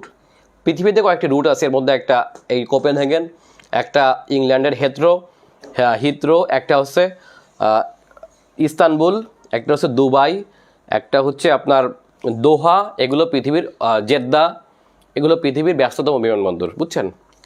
এই যা হোক, তাহলে আমরা এই মুহূর্তে জানলাম হলো স্ক্যান্ডিনেভিয়া সম্পর্কে। এবার জানবো আমরা নর্ডিক রাষ্ট্র কি। নর্ডিক, দেখেন নর্ডিক শব্দটা আসছে নর্থ থেকে আসছে নর্ডিক। নর্থ মানে উত্তর, নর্থ থেকে উত্তরের দেশগুলোকে একত্রে বলা হয় নর্ডিক রাষ্ট্র। এখন আমরা আগে জানলাম স্ক্যান্ডিনেভিয়ান রাষ্ট্র তিনটা, নরওয়ে, সুইডেন, ডেনমার্ক। আচ্ছা, এই তিনটা রাষ্ট্রের সাথে যদি আমি আরও দুইটা রাষ্ট্র যোগ দেই তাহলে হবে হচ্ছে আপনার নর্ডিক রাষ্ট্র। তাহলে নর্ডিক রাষ্ট্র কি কি? নর্ডিক রাষ্ট্র, আচ্ছা, পৃথিবীর একেবারে উত্তর দিকের 5টি রাষ্ট্রকে একত্রে বলা হয় নর্ডিক রাষ্ট্র। সেই নর্ডিক হলো, মনে রাখতে হবে, নর্ডিক সমান সমান স্ক্যান্ডিনেভিয়া, মানে তিনটা, নরওয়ে, সুইডেন, ডেনমার্ক প্লাস পাশের রাষ্ট্র, এটা হলো এই সাগরের এই রাষ্ট্রের নাম হলো ফিনল্যান্ড। ফিনল্যান্ড একেবারে রাশিয়া থেকে, রাশিয়ার পাশে অবস্থিত। দেখেন এইখান থেকে প্রায় প্রতিবার বিসিএসে প্রশ্ন আসে। যেমন প্রশ্ন ছিল ফিনল্যান্ড কার উপনিবেশ ছিল? ফিনল্যান্ড অবশ্যই রাশিয়ার উপনিবেশ, ঠিক আছে? এই যে রাশিয়ার পাশে দেশ, দেখেন ফিনল্যান্ডের পাশে হচ্ছে রাশিয়া। তাহলে ফিনল্যান্ড কার উপনিবেশ ছিল? রাশিয়ান উপনিবেশ। তাহলে ফিনল্যান্ড কোন অঞ্চলের দেশ? এটা হলো একটি নর্ডিক রাষ্ট্র, বাট নট স্ক্যান্ডিনেভিয়ান রাষ্ট্র, মনে রাখতে হবে, ঠিক আছে? এখন দেখেন ফিনল্যান্ড কোন কোন সাগরের তীরে অবস্থিত? ফিনল্যান্ড হলো বোথেনিয়া সাগর, ঠিক আছে, বোথেনিয়া উপসাগর, প্লাস হচ্ছে এই পাশে যে সাগরটা দেখতে পাচ্ছেন আপনারা, এই ছোটো করে, এটাও একটা সাগর, এটার নাম হচ্ছে ফিনল্যান্ড উপসাগর। ফিনল্যান্ড উপসাগর। দেখেন যদিও এর পাশেই অবস্থিত বাল্টিক উপসাগর, বাল্টিক উপসাগর একেবারে পাশ দিয়ে গেছে, বাট তারপরেও এই ফিনল্যান্ডকে আমরা বাল্টিক রাষ্ট্র বলবো না, দেখছেন? আচ্ছা, ফিনল্যান্ড, এটাকে, এই ফিনল্যান্ড রাষ্ট্রে আপনার প্রচুর পরিমাণে হ্রদ, এটা এত বেশি হ্রদ যে এটাকে বলা হয় হাজার হ্রদের দেশ। যদিও পৃথিবীতে সবথেকে বেশি হ্রদ কিন্তু আপনার এই ফিনল্যান্ডের না, পৃথিবীতে সবথেকে বেশি হ্রদ হলো কানাডায়, বাট তারপরেও কানাডাকে হাজার হ্রদের দেশ না বলে ফিনল্যান্ডকে বলা হয় হাজার হ্রদের দেশ, মনে রাখতে হবে। আচ্ছা, এই ফিনল্যান্ডে আপনার আমাদের যে নোকিয়া ফোন আমরা বলতে পারি, এই নোকিয়া ফোনের উৎপত্তি কিন্তু আপনার এই ফিনল্যান্ড থেকে, যদিও বর্তমানে এটা আমেরিকান মাইক্রোসফট কোম্পানির অধীনে, তবে এটার কিন্তু উৎপত্তি এই ফিনল্যান্ড থেকে। এই ফিনল্যান্ড একটি স্ক্যান্ডিনেভিয়ান রাষ্ট্র না, মনে রাখতে হবে, এটা কিন্তু একটা নর্ডিক রাষ্ট্র। তাহলে আমরা কি বলতে পারি? তাহলে আমরা এখানে 4টা রাষ্ট্র পেলাম, স্ক্যান্ডিনেভিয়া প্লাস ফিনল্যান্ড প্লাস এই দিকে খেয়াল করে দেখেন রাষ্ট্রের নাম দ্বীপ রাষ্ট্র, নাম হলো আইসল্যান্ড। প্রচুর পরিমাণে বরফ, যেহেতু এটা একেবারে উত্তর মেরু অঞ্চলে পড়ছে, সুতরাং এটা একটা কি রাষ্ট্র? এটা হলো একটি নর্ডিক রাষ্ট্র। অর্থাৎ আমরা নর্ডিক রাষ্ট্র হিসেবে আমরা 5টি রাষ্ট্রকে দেখলাম, সেটা হচ্ছে কি স্ক্যান্ডিনেভিয়ান 3টি প্লাস ফিনল্যান্ড প্লাস আইসল্যান্ড। এখন যেহেতু ডেনমার্ক, গ্রিনল্যান্ড যেহেতু ডেনমার্কের অধীনে, তাহলে আমরা বলতে পারি 5টি স্বাধীন দেশ প্লাস হচ্ছে আপনার গ্রিনল্যান্ড ভূখণ্ড, এটা মিলে হচ্ছে আপনার নর্ডিক রাষ্ট্র। তাহলে গ্রিনল্যান্ডও কিন্তু আপনার নর্ডিক অঞ্চলের অন্তর্ভুক্ত, তবে এটা স্বাধীন রাষ্ট্র না। এটা হচ্ছে কার স্বায়ত্তশাসিত উপনিবেশ? এটা হচ্ছে আপনার ডেনমার্কের। তাহলে নর্ডিক অঞ্চলের স্বাধীন দেশ কয়টি? আচ্ছা, নর্ডিক অঞ্চলের রাষ্ট্র 6টি, তবে স্বাধীন রাষ্ট্র হচ্ছে আপনার 5টি। সেই 5টি হলো নরওয়ে, সুইডেন, ফিনল্যান্ড, তারপর হচ্ছে আপনার ডেনমার্ক এবং আইসল্যান্ড, ঠিক আছে? তার মানে আমরা এখানে কি বলতে পারি? আমরা বলতে পারি সকল নর্ডিক সকল স্ক্যান্ডিনেভিয়ান রাষ্ট্র নর্ডিক রাষ্ট্র, কিন্তু সকল নর্ডিক রাষ্ট্র স্ক্যান্ডিনেভিয়ান নয়।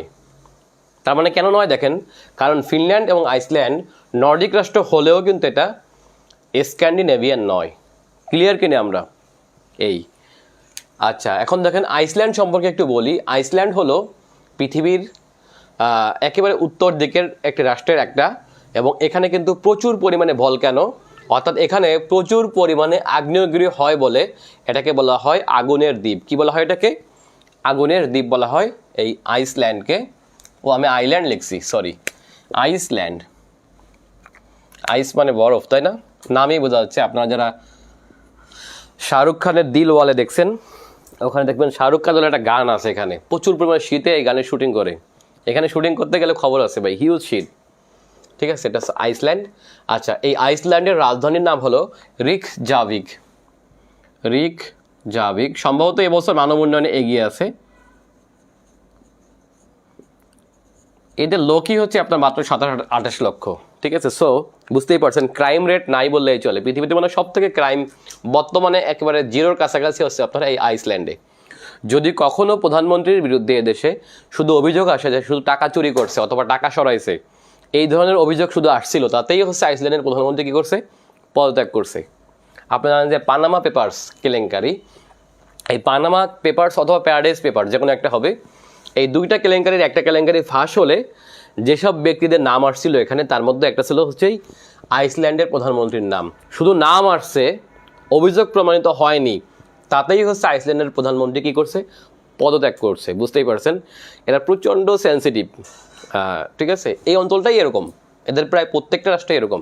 শুধু যদি নির্বাচনে একটু কারচুপির অভিযোগ থাকে, হালকা যদি বিরোধী দল বলে, তাতেই এরা আছে আপনার পদত্যাগ করতে বাধ্য।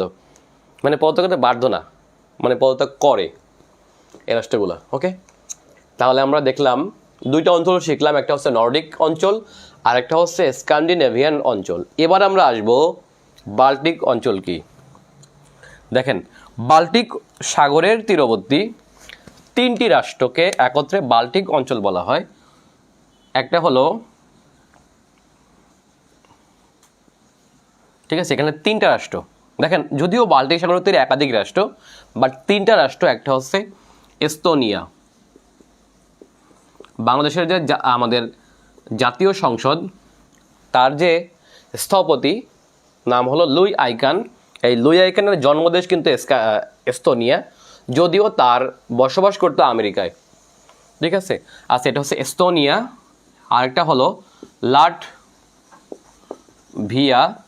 আরেকটা হলো লিথুয়ানিয়া। ওকে, এস্তোনিয়া, লাটভিয়া, লিথুয়ানিয়া, সংক্ষেপে বলতে পারি আমরা অল, ALL, অর্থাৎ এতে এস্তোনিয়া, এল এ লাটভিয়া, এল এ লিথুয়ানিয়া। অল সংক্ষেপে হচ্ছে আপনার এস্তোনিয়া, লাটভিয়া, লিথুয়ানিয়া। এখন বাল্টিক সাগরের তীরবর্তী দেশ কিন্তু আপনার Sweden, Finland, Estonia, Latvia, Lithuania, Denmark, এদিকে আছে পোল্যান্ড, এদিকে আছে জার্মানি, এদিকে আছে রাশিয়ার ছোটো একটা ভূখণ্ড, তার নাম হচ্ছে কালিনিনগ্রাদ। দেখেন, রাশিয়া এইখানে রাশিয়া, বাট এখানে এইদিকে রাশিয়া হলো, এখানে এসে রাশিয়ার একটা ভূখণ্ড আছে, তার নাম হলো কালিনিনগ্রাদ। বাট এতগুলো রাষ্ট্র থাকার পরেও এগুলোকে আপনার বাল্টিক রাষ্ট্র বলা হয় না। বাল্টিক রাষ্ট্র বলতে আমরা 3টা রাষ্ট্রকে বুঝি, এস্তোনিয়া, লাটভিয়া, লিথুয়ানিয়া। তাহলে কেন বলা হয়? আচ্ছা, এর একটা কারণ হলো এই 3টা রাষ্ট্রের আপনার একটা ভৌগোলিক পরিচয় আছে, সেটা হচ্ছে সব ক্ষেত্রে এদেরও আবার এই স্ক্যান্ডিনেভিয়ার মতো একটা ভাষাগত মিল আছে। সেটা হচ্ছে প্রায় এদের ভাষাগুলো রাশিয়ান ভাষার কাছাকাছি, রুশ ভাষার কাছাকাছি, এটা একটা বিষয়। আবার এই 3টা রাষ্ট্রই হচ্ছে আপনার গত শতাব্দীর 40-এর দশকে, অর্থাৎ 1940 এবং একটা হলো 1944। 1940 সালে 2টা, আর 1944 সালে একটা রাষ্ট্র হচ্ছে আপনার সোভিয়েত ইউনিয়নের আন্ডারে যায়। ওকে, এবং এই 3টা রাষ্ট্রই 1991 সালে একই সাথে সোভিয়েত ইউনিয়ন থেকে স্বাধীন হয়। তার মানে বুঝতেই পারছেন এদের মিলের পরিমাণ অনেক। একসাথে প্রায় সোভিয়েত ইউনিয়নের অংশ হয়েছে, আবার একসাথেই হচ্ছে আপনার কাছাকাছি সময় হচ্ছে আপনার 1991 সালে সোভিয়েত ইউনিয়ন থেকে বিভক্ত হয়েছে। এবং এই 3টা রাষ্ট্রের একটা জোট আছে, সেটা হচ্ছে আপনার একটা আঞ্চলিক জোট। ওকে, সে আঞ্চলিক জোটের নাম আমি মধ্যে ভুলে গেছি, আমার বইয়ে আছে, আপনারা দেখতে পাবেন। এই জোটের কারণে হচ্ছে এরা একসাথে সব কিছু করতে ইচ্ছুক সবসময়, এবং এদের মিলের পরিমাণ এত বেশি যে এরা নিজেদেরকে বাল্টিক স্টেট বলে পরিচয় দেয়। অর্থাৎ এদের একত্রে একটা সংস্থা আছে, আঞ্চলিক সংস্থা। এরা যদি কোনো সংস্থায় যোগ দেয় তাহলে একসাথে যোগ দেয়, এরা কোথা থেকে বের হয়ে গেলে 3জনই একসাথে বের হয়ে যাবে। এই ধরনের মিলের কারণে এদেরকে একসাথে বলা হয় বাল্টিক স্টেট বলা হয় একসাথে। যেমন দেখেন যে একই জোট আছে, একই সাথে হচ্ছে আপনার দেখেন এরা কিন্তু সোভিয়েত রাশিয়া থেকে স্বাধীন হওয়া দেশ, অথচ বর্তমানে কিন্তু এরা হচ্ছে ন্যাটোর সদস্য। আপনারা জানেন ন্যাটো রাষ্ট্রটি, ন্যাটো কেমন জোট? ন্যাটো একটি সামরিক জোট, যেখানে কিন্তু এই ইউরোপের দেশগুলো থাকলেও রাশিয়া নেই, কারণ রাশিয়ার এন্টি জোট হচ্ছে আপনার ন্যাটো জোট। অথচ কিন্তু এই এস্তোনিয়া, লাটভিয়া, লিথুয়ানিয়া এরা কিন্তু আপনার এই ন্যাটোর মেম্বার। ঠিক আছে, এবং দেখেন যে রাশিয়া কিন্তু নিজেই হচ্ছে ইউরোপের দেশ হলেও এরা কিন্তু ইউরোপীয় ইউনিয়নের সদস্য না, অথবা মুদ্রা কিন্তু ইউরো না, কিন্তু এদের মুদ্রা কিন্তু সবার হচ্ছে ইউরো। আবার দেখেন যে এরা তিনটাই কিন্তু আপনার ইউরোপীয় ইউনিয়নের সদস্য। তার মানে এরা পুরোপুরি রাশিয়ান প্রভাব থেকে মুক্ত হয়ে সম্পূর্ণ পশ্চিমা টাইপের দেশ হয়ে গেছে। পশ্চিমা বলতে আপনার বর্তমানে যেটাকে আমরা ইউরোপের পশ্চিম ইউরোপ বলি, অনেকটা হচ্ছে এদের আচার আচরণ অনেকটা হচ্ছে পশ্চিম ইউরোপের মতো করে, ঠিক আছে। অর্থাৎ রাশিয়ার প্রভাব থেকে সম্পূর্ণ মুক্ত হয়ে রাশিয়ার অ্যান্টি রাষ্ট্র হচ্ছে আপনার এটা। অর্থাৎ এই রাষ্ট্রগুলাই হচ্ছে আপনার রাশিয়ার থেকেও, রাশিয়ার উপনিবেশ থাকার পরেও দেখেন যে এরা কিন্তু আপনার সিআইএস এর মেম্বার না। আবার এরা হলো কি, এরা হলো ওই যে আপনার এটা কি বলে, এটা হচ্ছে আপনার এই যে ন্যাটোর সদস্য। অর্থাৎ আমেরিকা, ফ্রান্স এদের প্রভাবই এদের কাছে সব থেকে বেশি, ঠিক আছে। এই কারণে এদেরকে একসাথে বলা হয় বাল্টিক স্টেট। এই বাল্টিক স্টেটগুলো সব কিছু করবে একসাথে। ওই যে আগে বললাম, কোথাও যোগ দিলে, কোনো ফোরামে যোগ দিলে তিনজন একসাথে যোগ দেওয়ার চেষ্টা করবে। কোনো মুদ্রা গ্রহণ করলে একসাথে সেই মুদ্রা গ্রহণ করবে, যেমন ইউরো গ্রহণ করছে।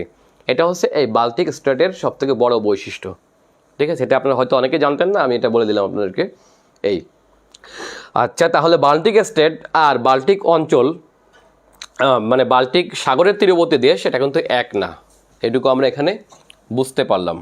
আচ্ছা, এবার আসবো আমরা আরও একটি ভৌগোলিক বৈচিত্র্যে, সেটির নাম হলো বলকান স্টেট। কোনগুলা? What is Balkan state? দেখেন এই পাশে এসে কৃষ্ণ সাগর, দেখছেন এই পাশে কৃষ্ণ সাগর, এইদিকে হচ্ছে ইতালি। যদি ইতালি কিন্তু বলকান স্টেট না মনে রাখতে হবে। আচ্ছা, এটা হচ্ছে ইতালির পর দেখেন ইতালি নিজেই একটা উপদ্বীপ। খেয়াল করে দেখেন, ইতালি নিজেই একটা উপদ্বীপ। এখানে এসে ভূমধ্য সাগরে এসে দুইটা গুরুত্বপূর্ণ উপদ্বীপ আছে। একটা হলো বলকান উপদ্বীপ, দেখেন একটা হলো কি বলকান উপদ্বীপ।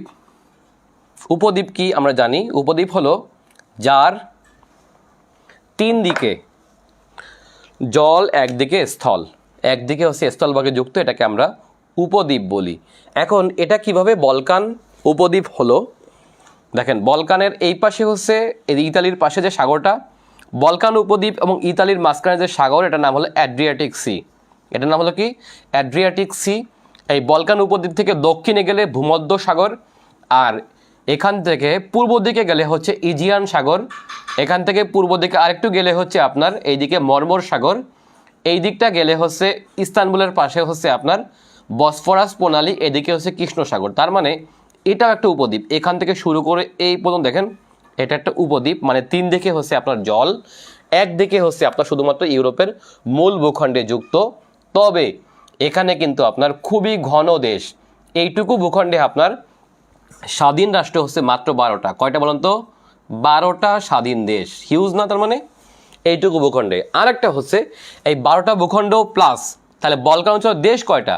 বলকান অঞ্চলের দেশ হলো 12টা, প্লাস এই বলকান স্টেটের সাথে আরও একটি ভূখণ্ড যুক্ত হয়, সেটা হচ্ছে আপনার তুরস্কের ইস্তানবুল অংশ। তাহলে 12টি দেশ প্লাস ইস্তানবুল, ইউরোপিয়ান ইস্তানবুল মিলে হলো বলকান উপদ্বীপ।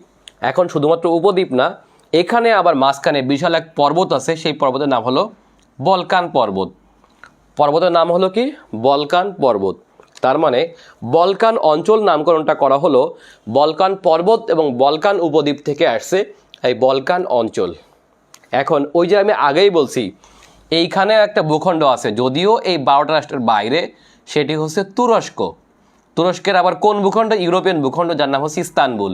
এখন আমরা জানি যে ইস্তানবুল নিজেই হচ্ছে একটা পৃথিবীর বৃহত্তম সাম্রাজ্য ছিল। পৃথিবীতে সবথেকে বড় সাম্রাজ্যের একটা হলো, সবচেয়ে বড় না কিন্তু সবথেকে বড় সাম্রাজ্যের একটা হলো এই অটোমান সাম্রাজ্য। অর্থাৎ এই বলকান স্টেটগুলোর একটা বড় বৈশিষ্ট্য হলো এরা অতীতে সবাই এই অটোমান সাম্রাজ্যের অংশ ছিল। তার মানে বলকান স্টেটের রাজ্যগুলো, আচ্ছা বলকান অঞ্চলের রাষ্ট্রগুলো একসময় কোন সাম্রাজ্যভুক্ত ছিল? সেটি হচ্ছে অর্থাৎ এখানকার সবাই ছিল অটোম্যান উপনিবেশ। অটোম্যান মানে হচ্ছে আপনার তুরস্ক, ঠিক আছে। অর্থাৎ তুর্কির অধীনে ছিল, যেহেতু তুর্কির পাশের দেশ সেহেতু এটা ছিল তুর্কির অধীনে। তাহলে এটা বড় বৈশিষ্ট্য পেলাম। এবং দেখেন যে তাহলে বলকান অঞ্চলের দেশ কয়টি? বলকান অঞ্চলের দেশ হচ্ছে আপনার মোট 12টি। সেই 12টি রাষ্ট্র কী কী একটু লিখি আমরা। সেটা হচ্ছে আপনার Croatia, Greece, Montenegro, Serbia, Macedonia, Bulgaria, Bosnia and Herzegovina, Slovakia, Romania, Albania, Kosovo এবং হাঙ্গেরি। এই 12টি রাষ্ট্রকে একত্রে বলা হয় বলকান স্টেট। আর এর পাশাপাশি একটি ভূখণ্ডের নাম হলো কি ইউরোপিয়ান ইস্তানবুল। তাহলে এই 13টি ভূখণ্ড মিলে হচ্ছে আপনার 13টি ভূখণ্ড মিলে হচ্ছে আপনার বলকান অঞ্চল, অর্থাৎ 12টি স্বাধীন দেশ plus Istanbul equal to Balkan অঞ্চল। তার মানে এই 12টি ভূখণ্ড আবার ছিল এই ইস্তানবুলের, অর্থাৎ যেটাকে আমরা বলি অটোম্যান সাম্রাজ্যের অংশ ছিল অতীতে। ঠিক আছে, এখন এখানে আবার আরও একটি ভাগ আছে। সেই ভাগটা হলো কি পরবর্তীতে যখন হচ্ছে আপনার প্রথম বিশ্বযুদ্ধের পরে যখন হচ্ছে এই বলকান স্টেট, যেহেতু প্রথম বিশ্বযুদ্ধে হচ্ছে আপনার তুরস্কতে হেরে যায় আমরা জানি সবাই, অর্থাৎ অটোম্যান সাম্রাজ্য যখন হেরে গেলে হচ্ছে এখানকার একজন এই বলকান অঞ্চলের একজন বিখ্যাত নেতা যার নাম হলো জোসেফ মার্শাল টিটো। ব্যক্তির নাম হলো কি জোসেফ মার্শাল টিটো। এই জোসেফ মার্শাল টিটো আবার এই বলকানের যেহেতু তুরস্ক যেহেতু দুর্বল হয়ে যায়, সেহেতু এই সুযোগে হচ্ছে আপনার এখানকার একজন সমাজতান্ত্রিক নেতা, সেই ব্যক্তির নাম হলো জোসেফ মার্শাল টিটো। তিনি হলেন এখানে আবার 7টি ভূখণ্ডকে একত্রিত করে এখানে একটি রাষ্ট্র গঠন করে, একটা রাষ্ট্র হয় যেটি হচ্ছে একটি সমাজতান্ত্রিক রাষ্ট্র। যেহেতু তখন হচ্ছে সমাজতন্ত্র প্রসারিত হওয়া শুরু করে, এবং সেই রাষ্ট্রের নাম হলো যুগোস্লাভিয়া। রাষ্ট্রের নাম হলো কি যুগোস্লাভিয়া। তার মানে যুগোস্লাভিয়া আবার বিভক্ত হয় কোন অঞ্চল থেকে? সেটি হচ্ছে আপনার এই বলকান অঞ্চল থেকে। তার মানে যুগোস্লাভিয়ান সকল রাষ্ট্রই হলো আপনার আবারই বলকান রাষ্ট্র। তাহলে যুগোস্লাভিয়ার রাষ্ট্র ছিল কয়টি? মনে রাখতে হবে 7টি। সেই 7টি হলো কি কি দেখেন, একটা হলো ক্রোয়েশিয়া, মন্টিনিগ্রো, তারপরে Serbia, Macedonia, Slovakia, Kosovo, Albania. এগুলো হচ্ছে আপনার সাবেক যুগোস্লাভিয়া। তাহলে যুগোস্লাভিয়া রাষ্ট্রটি কি বর্তমানে আছে? এটি কিন্তু নেই। তাহলে যুগোস্লাভিয়া নামে বর্তমানে কিন্তু কোনো রাষ্ট্র নেই, কারণ আমরা জানি যে যুগোস্লাভিয়া রাষ্ট্রটি ভাগ হতে হতে বর্তমানে 7 ভাগ হয়ে গেছে। কয় ভাগ হয়েছে? 7টা ভাগ হয়ে গেছে। তাহলে যুগোস্লাভিয়া ভেঙে সর্বশেষ যে রাষ্ট্রটি হয় তার নাম হলো কসোভো। রাষ্ট্রের নাম হলো কি কসোভো। তাহলে যুগোস্লাভিয়া লাস্ট রাষ্ট্রের নাম হলো, 7ম রাষ্ট্রের নাম হলো কসোভো। এবং এই অঞ্চলে কিন্তু আপনার ইউরোপিয়ান যে কোনো অঞ্চল থেকে, আচ্ছা আগেই বলে রাখা দরকার যে ইউরোপিয়ান যে কোনো অঞ্চলের থেকে হচ্ছে আপনার এই বলকান অঞ্চলে মুসলমানদের হার বেশি, এবং এখানে আপনার 2টি মুসলিম প্রধান দেশ আছে ইউরোপের। আমরা জানি ইউরোপের মুসলিম দেশ 2টা, একটা হলো আলবেনিয়া আর একটা হলো কসোভো। এই দুটাই হলো আপনার এই বলকান অঞ্চলে অবস্থিত। ঠিক আছে, আর এর বাইরেও যে বাকি রাষ্ট্রগুলো আছে সেখানে আপনার মুসলমানদের হার একটু বেশি, বিশেষ করে তুর্কি বংশোদ্ভূত মুসলমানরা এখানে অনেক বেশি বসবাস করে। এর মধ্যে একটা আছে বসনিয়া অ্যান্ড হার্জেগোভিনা। রাষ্ট্রের নাম হলো কি বসনিয়া অ্যান্ড হার্জেগোভিনা। আর রাষ্ট্র হচ্ছে মন্টিনিগ্রো। এই 2টা রাষ্ট্র মুসলিম রাষ্ট্র না হলেও এদের একটা বড় অংশ হচ্ছে আপনার এখানে মুসলমান, মনে রাখতে হবে। ওকে, আর বাকি রাষ্ট্রগুলো হচ্ছে আপনার একটা জনসংখ্যার একটা বড় অংশ হচ্ছে আপনার মুসলমান, হচ্ছে শুধুমাত্র এই কারণে, কারণ এটা দীর্ঘদিন ধরে এটা হচ্ছে তুরস্কের অটোম্যান সাম্রাজ্যের অধীনে ছিল বিধায়। সো এখানকার কালচারের দিক থেকে এদের কালচারটা অনেকটা তুর্কি এবং হচ্ছে আপনার ইউরোপিয়ান মিশ্রণ। কাদের বলেন তো? এই বলকান স্টেটগুলো। তাহলে কোনগুলো বলকান স্টেট আর কোনগুলো যুগোস্লাভিয়া, এটা আমাদের একটু জানতে হবে। আবার দেখেন সেই যুগোস্লাভিয়ায় কিন্তু ভেঙে যায়, ভেঙে 2টি রাষ্ট্র হয়, একটা হচ্ছে চেক প্রজাতন্ত্র আর একটা হচ্ছে স্লোভাকিয়া, না কি জানো না এরকম যুগোস্লাভিয়া ভেঙেও আপনার 2টা অঞ্চল হয়। আর এখন তো ভাঙতে ভাঙতে লাস্টে হয়ে গেছে কয়টা অঞ্চল? 7টা দেশ হয়ে গেছে, স্বাধীন দেশ। ওকে, এটা গেল বলকান স্টেট। এবার আসবো আমরা ককেশাস অঞ্চলে। অঞ্চলের নাম হলো কি ককেশাস অঞ্চল। ঠিক আছে, আচ্ছা দেখেন এই যে কৃষ্ণ সাগর, এদিকে যে কৃষ্ণ সাগর, এইদিকে কৃষ্ণ সাগর, এইদিকে হচ্ছে কাস্পিয়ান সাগর, দেখছেন? এইদিকে কাস্পিয়ান সাগর অর্থাৎ কাস্পিয়ান হ্রদ, আর এদিকে যে কৃষ্ণ সাগর, মাঝখানে এই জায়গাটা অবস্থিত হচ্ছে আপনার ককেশাস অঞ্চল, অর্থাৎ ককেশাস পর্বত। কোন পর্বত? ধরেন এটা হচ্ছে ককেশাস পর্বত। এই ককেশাস পর্বতের পার্শ্ববর্তী রাষ্ট্রগুলোকে বলা হয় ককেশাস অঞ্চল। ঠিক আছে, এখন এই ককেশাস অঞ্চলের দেশ কারা কারা? দেখেন ককেশাস অঞ্চলের দেশগুলো হলো এখানে আছে আপনার জর্জিয়া, ঠিক আছে, জর্জিয়া, এদিকে আছে হচ্ছে আপনার আচ্ছা, জর্জিয়া, তারপর হচ্ছে আজারবাইজান, আর্মেনিয়া। দেখেন এই যে আজারবাইজান যেটা আছে ইউরোপ অংশ, ঠিক আছে, আজারবাইজান, আর্মেনিয়া, জর্জিয়া, তারপরে হচ্ছে আপনার আরও কী কী যেন আছে, আচ্ছা ও রাশিয়া। তাহলে আজারবাইজান, আজারবাইজান দেখেন যদিও আপনার এশিয়া পড়ছে এবং ইউরোপে পড়ছে, বাট এটাও কিন্তু আপনার এই ককেশাস অঞ্চলের দেশ। তাহলে আজারবাইজান, জর্জিয়া, তারপরে হচ্ছে আপনার আর্মেনিয়া, আর হচ্ছে রাশিয়ার কিছু অংশ, অর্থাৎ রাশিয়া। এই অঞ্চলটা নিয়ে হচ্ছে আপনার যে ককেশাস পর্বত পড়ছে, সুতরাং এটাকে বলা হয় ককেশাস অঞ্চল। তাহলে এখানকার স্বাধীন দেশ কোনগুলো?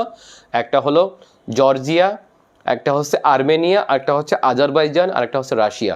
এগুলোকে বলা হয় একত্রে ককেশাস অঞ্চল। তার মানে রাশিয়া কিন্তু সকল না, রাশিয়া শুধুমাত্র এই অংশটা, দক্ষিণ অংশটা, এটা হচ্ছে পড়ছে এই ককেশাস অঞ্চলে। এখন এর পাশাপাশিও কিন্তু এখানে আরও কিছু ভূখণ্ড আছে যেগুলো হচ্ছে এদেরই অধীনে অথবা এখান থেকে স্বায়ত্ত শাসন পাওয়া। তার মধ্যে একটা আছে আবখাজিয়া, আরেকটা কি আছে আবখাজিয়া, আরেকটা আছে দক্ষিণ ওশেটিয়া। যদিও এই দুইটা রাষ্ট্র স্বাধীন রাষ্ট্র, কিন্তু এদের স্বীকৃতি পরিমাণ কম। এগুলো হচ্ছে এদের থেকেই হচ্ছে আলাদা হওয়া রাষ্ট্র। তাহলে একটা হচ্ছে আবখাজিয়া, আরেকটা হচ্ছে আপনার দক্ষিণ ওশেটিয়া। এই দুটি রাষ্ট্রকে কিন্তু আপনার স্বীকৃতি দিয়েছে শুধু রাশিয়া, বাট বাকিরা স্বীকৃতি দেয়নি। ওকে, সেহেতু এরা স্বাধীন না। আরেকটা হচ্ছে আপনার আর্কস্টাক প্রজাতন্ত্র, যেটাকে আমরা বলি আর্কস্টাক প্রজাতন্ত্রটা হচ্ছে আপনার আজারবাইজান এবং আর্মেনিয়ার মাঝখানে, যেটাকে আমরা নাগান্য কারাবাগ নামে আগে চিনতাম। এটাকে বলা হয় আর্কস্টার্কস প্রজাতন্ত্র, ট্র্যাকেরটা শয়ক, ঠিক আছে। আর্কস্টার্ক প্রজাতন্ত্র হচ্ছে আপনার আজারবাইজান এবং আর্মেনিয়ার মাঝখানে একটি বিতর্কিত ভূখণ্ড, যাকে আমরা বলি নাগান্য কারাবাগ বলি। কি বলি? নাগান্য কারাবাগ।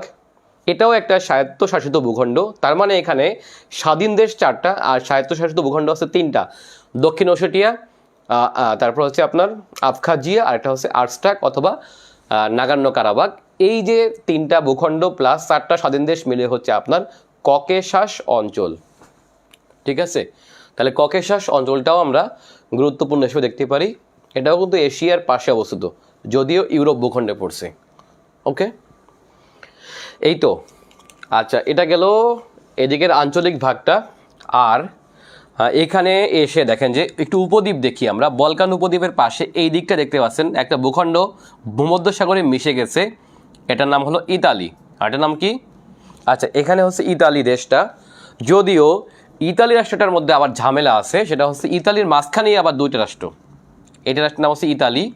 দেখেন, এটা হচ্ছে ইতালির মেইন ভূখণ্ড, এটা হচ্ছে ইতালির সিসিলি দ্বীপ, এটা হচ্ছে ইতালির সার্ডিনিয়া দ্বীপ, ঠিক আছে। এই যে তাহলে ইতালিয়ান উপদ্বীপ প্লাস সিসিলি প্লাস সার্ডিনিয়া, এই 3টা মেইন ভূখণ্ড মিলে হচ্ছে আপনার ইতালি রাষ্ট্র গঠিত। এখন এই ইতালির মাঝখানে আবার ঝামেলা আছে, সেটা হচ্ছে দেখেন ইতালির রাজধানীর নাম রোম। রাজধানীর নাম, ধরেন এটা রাজধানীর নাম রোম। এই রাজধানীর মাঝখানে একেবারে কেন্দ্রস্থলে আরও একটা রাষ্ট্র আছে, যেটা খালি চোখে দেখা যায় না। মানে আমি যদি ম্যাপে দেখি খালি চোখে দেখতে পাবো না, তবে এই দেখালাম লাল ভূখণ্ড, এটির নাম হলো ভ্যাটিকান। তাহলে ইতালির মাঝে ইতালির রাজধানী, সেই রাজধানীর মাঝে আবার একটি ভূখণ্ডের নাম হলো ভ্যাটিকান, যার আয়তন হচ্ছে মাত্র 0.44, মানে 1 বর্গের অর্ধেকের থেকে কম, 0.50 থেকেও কম। এটার আয়তন হচ্ছে মাত্র 0.44 বর্গ কিলোমিটার, যেটি হচ্ছে পৃথিবীর আরেকটা পাওয়ারফুল রাষ্ট্র। যদিও নিজস্ব কোনো পাওয়ার নেই, কিন্তু সম্মান অসম্ভব, কারণ হচ্ছে এখানেই আপনার খ্রিস্টান ক্যাথলিক সম্প্রদায়ের সবচেয়ে বড় ধর্মীয় গুরু, তার নাম হলো পোপ। বর্তমান পোপের নাম হলো পোপ ফ্রান্সিস। এই পোপ ফ্রান্সিস বসবাস করে এই ভ্যাটিকান রাষ্ট্রে, এবং ভ্যাটিকান রাষ্ট্রটি স্বাধীন হলেও এটা কিন্তু জাতিসংঘের সদস্য না। এটা হচ্ছে জাতিসংঘের একটি পর্যবেক্ষক রাষ্ট্র, যদিও এর সম্মান অনেক, কারণ হচ্ছে বর্তমান যিনি পোপ, এই পোপ বা যে কোনো পোপই আপনার সবসময় আপনার ক্ষমতার কেন্দ্রে থাকেন, এবং ইনি কিন্তু পৃথিবীর একজন বড় সেলিব্রিটি হিসেবে গণ্য হন। কারণ যে কোনো পোপ সেলিব্রিটি, কারণটা হচ্ছে ইনি পৃথিবীতে ধর্মীয় প্রধান থাকে কাদের? রোমান ক্যাথলিকদের। ওকে, আচ্ছা, তাহলে ইতালির মাঝখানে রাষ্ট্রের নাম হলো কি? ভ্যাটিকান। আর ইতালির মাঝের দিকে এখানে আরও একটি রাষ্ট্র আছে, ছোট ভূখণ্ড, তবে এটাই পৃথিবীর সব থেকে টিকে থাকা প্রাচীনতম রাষ্ট্র। তার নাম হলো সান ম্যারিনো। রাষ্ট্রের নাম হলো কি? সান ম্যারিনো। তাহলে পৃথিবীতে টিকে থাকা সব থেকে স্বাধীন দেশের নাম হলো সান ম্যারিনো, যেটি হচ্ছে ইতালির মাঝখানে অবস্থিত। এখন দেখেন ইতালির মাঝখান থেকে ইতালিকে ছিদ্র করে দিয়েছে দুটো রাষ্ট্র, ইতালিকে ফুটো করছে বা ছিদ্র করছে দুটো রাষ্ট্র, একটা হচ্ছে সান ম্যারিনো, আরেকটা হলো কি এই ভ্যাটিকান। সুতরাং এই সান মেরিনো এবং ভ্যাটিকান যেহেতু ইতালিকে ছিদ্র করছে, সেহেতু ইতালিকে বলা হয় ছিদ্রায়িত রাষ্ট্র। ছিদ্রায়িত, যে ছিদ্রের শিকার হয়েছে সে হচ্ছে ছিদ্রায়িত। তাহলে কে কে ছিদ্র করলো? ছিদ্র করেছে হচ্ছে সান মেরিনো এবং ভ্যাটিকান। তাহলে ইতালিয়ান উপদ্বীপে দেখেন খেয়াল করে, ইতালি রাষ্ট্রটি হচ্ছে আপনার তিনটি ভূখণ্ড নিয়ে, একটা হচ্ছে মেইনল্যান্ড ইতালি, একটা হচ্ছে সিসিলি দ্বীপ, সিসিলি একটা দ্বীপ দেখেন, সিসিলি নট সিসেলস বুঝতে হবে, আরেকটা হচ্ছে সার্ডিনিয়া। এই তিনটা ভূখণ্ড নিয়ে ইতালি অবস্থিত, ইতালি উপদ্বীপ। তাহলে ইতালি উপদ্বীপের রাষ্ট্র কয়টা দেখেন, ইতালি উপদ্বীপের রাষ্ট্র কিন্তু তিনটা, একটা হচ্ছে মেইনল্যান্ড ইতালি, একটা হচ্ছে সান মেরিনো, আর একটা হলো কি এই ভ্যাটিকান।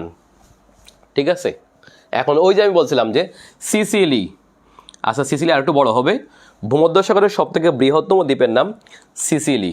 এই সিসিলি ইতালির একটি ভূখণ্ড এরকম।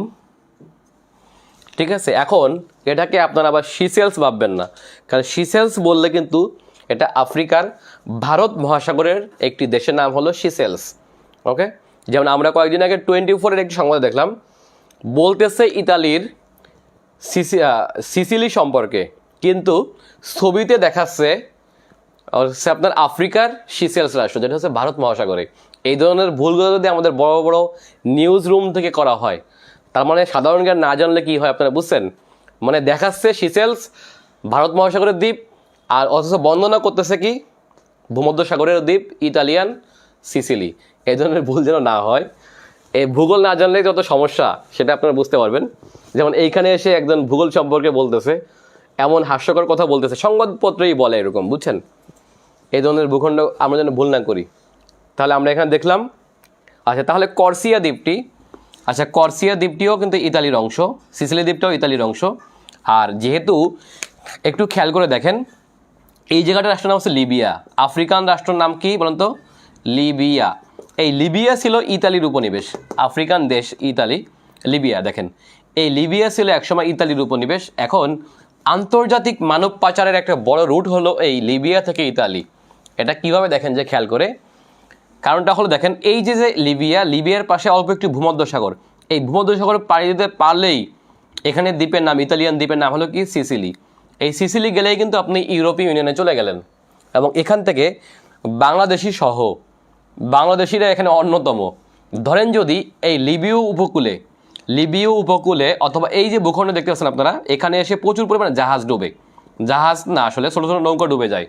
নৌকা ডোবে কেন? কারণ হচ্ছে এখানকারে যেহেতু আফ্রিকার সকল দেশ গরিব, এদিকের এদের হচ্ছে জীবনের একটা উচ্চ আকাঙ্ক্ষা থাকে যে কোনোভাবে এই সমুদ্র পাড়ি দিয়ে, এমনকি তেলের ব্যারেলের মধ্যে হলেও, জাহাজের কন্টেইনারের ভিতর হলেও তারা পালিয়ে থাকে, এবং একসময় কি আশায় যে কোনোভাবে যদি ইউরোপে পৌঁছাতে পারে। সুতরাং এই ইতালি একটি মানব পাচারের আন্তর্জাতিক রুট হয়ে গেছে। যেমন দেখেন, আপনারা দেখতে পাবেন গত বছর অর্থাৎ 21 সালের শুরুর দিকে হচ্ছে আপনার এই লিবিয়া থেকে মানব পাচারের একটি গোষ্ঠী হচ্ছে বাংলাদেশি কিছু লোককে নেওয়ার জন্য হচ্ছে কোথায় যায়, ইতালিতে চুক্তি করে, পরবর্তীতে কিন্তু ওরা হত্যা করে, এবং এখানে 26 জন বাংলাদেশি হত্যার শিকার হয় এই লিবীয় গোষ্ঠীর দ্বারা। ঠিক আছে, লিবিয়াতে আপনার অনেক মানব পাচারকারী আছে যারা হচ্ছে এই ধরনের কাজ করে থাকে, এবং তারা এখানে এমনও হয় যে এখান থেকে টাকা নিয়ে এই সাগরে যে কোনো এক জায়গায় নামাই দেয়, অথবা সাগরে যে ঠেলে ফেলে দেয় জোর করে, অথবা গুলি করে হত্যা করে। এই ধরনের ঘটনা ঘটে থাকে। আপনাদের কোনো আত্মীয় যেন এইভাবে ভুল পথে না যায়। এই ধরনের ইউরোপে যাওয়া আপনার প্রচণ্ড একটা ইয়ার কাজ, কারণ এখানে অর্ধেক লোকই প্রায় মারা যায়, হয় পথ খুঁজে পায় না, অথবা আপনার ভূমধ্যসাগরে ডুবে মারা যায়, কারণ এখানকার সাগর প্রচণ্ড পরিমাণ হচ্ছে আপনার উত্তাল সাগর।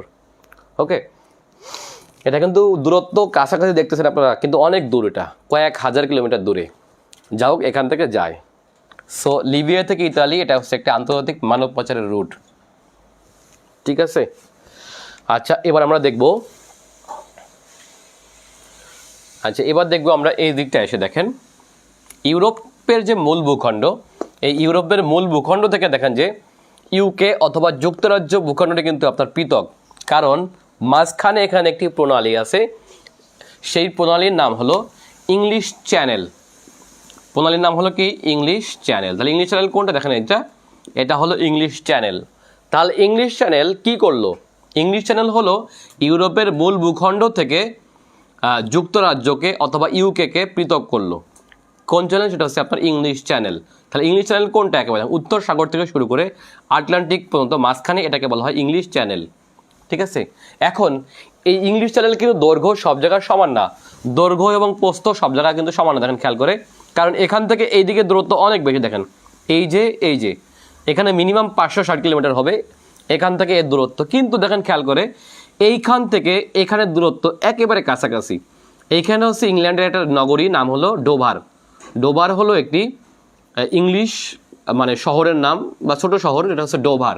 এই ডোভার শহরটা থেকে ফ্রান্সের এখানে একটা শহর আছে একেবারে কাছাকাছি, দেখেন মাঝখানে কিন্তু আবার একটি সমুদ্র, বাট এই সমুদ্রটা খুব বেশি দূরে না। এখান থেকে এই ফ্রান্স দেশের নাম কি এখানে? ফ্রান্স। আচ্ছা, এখানকার রাষ্ট্রের নাম হলো ফ্রান্স।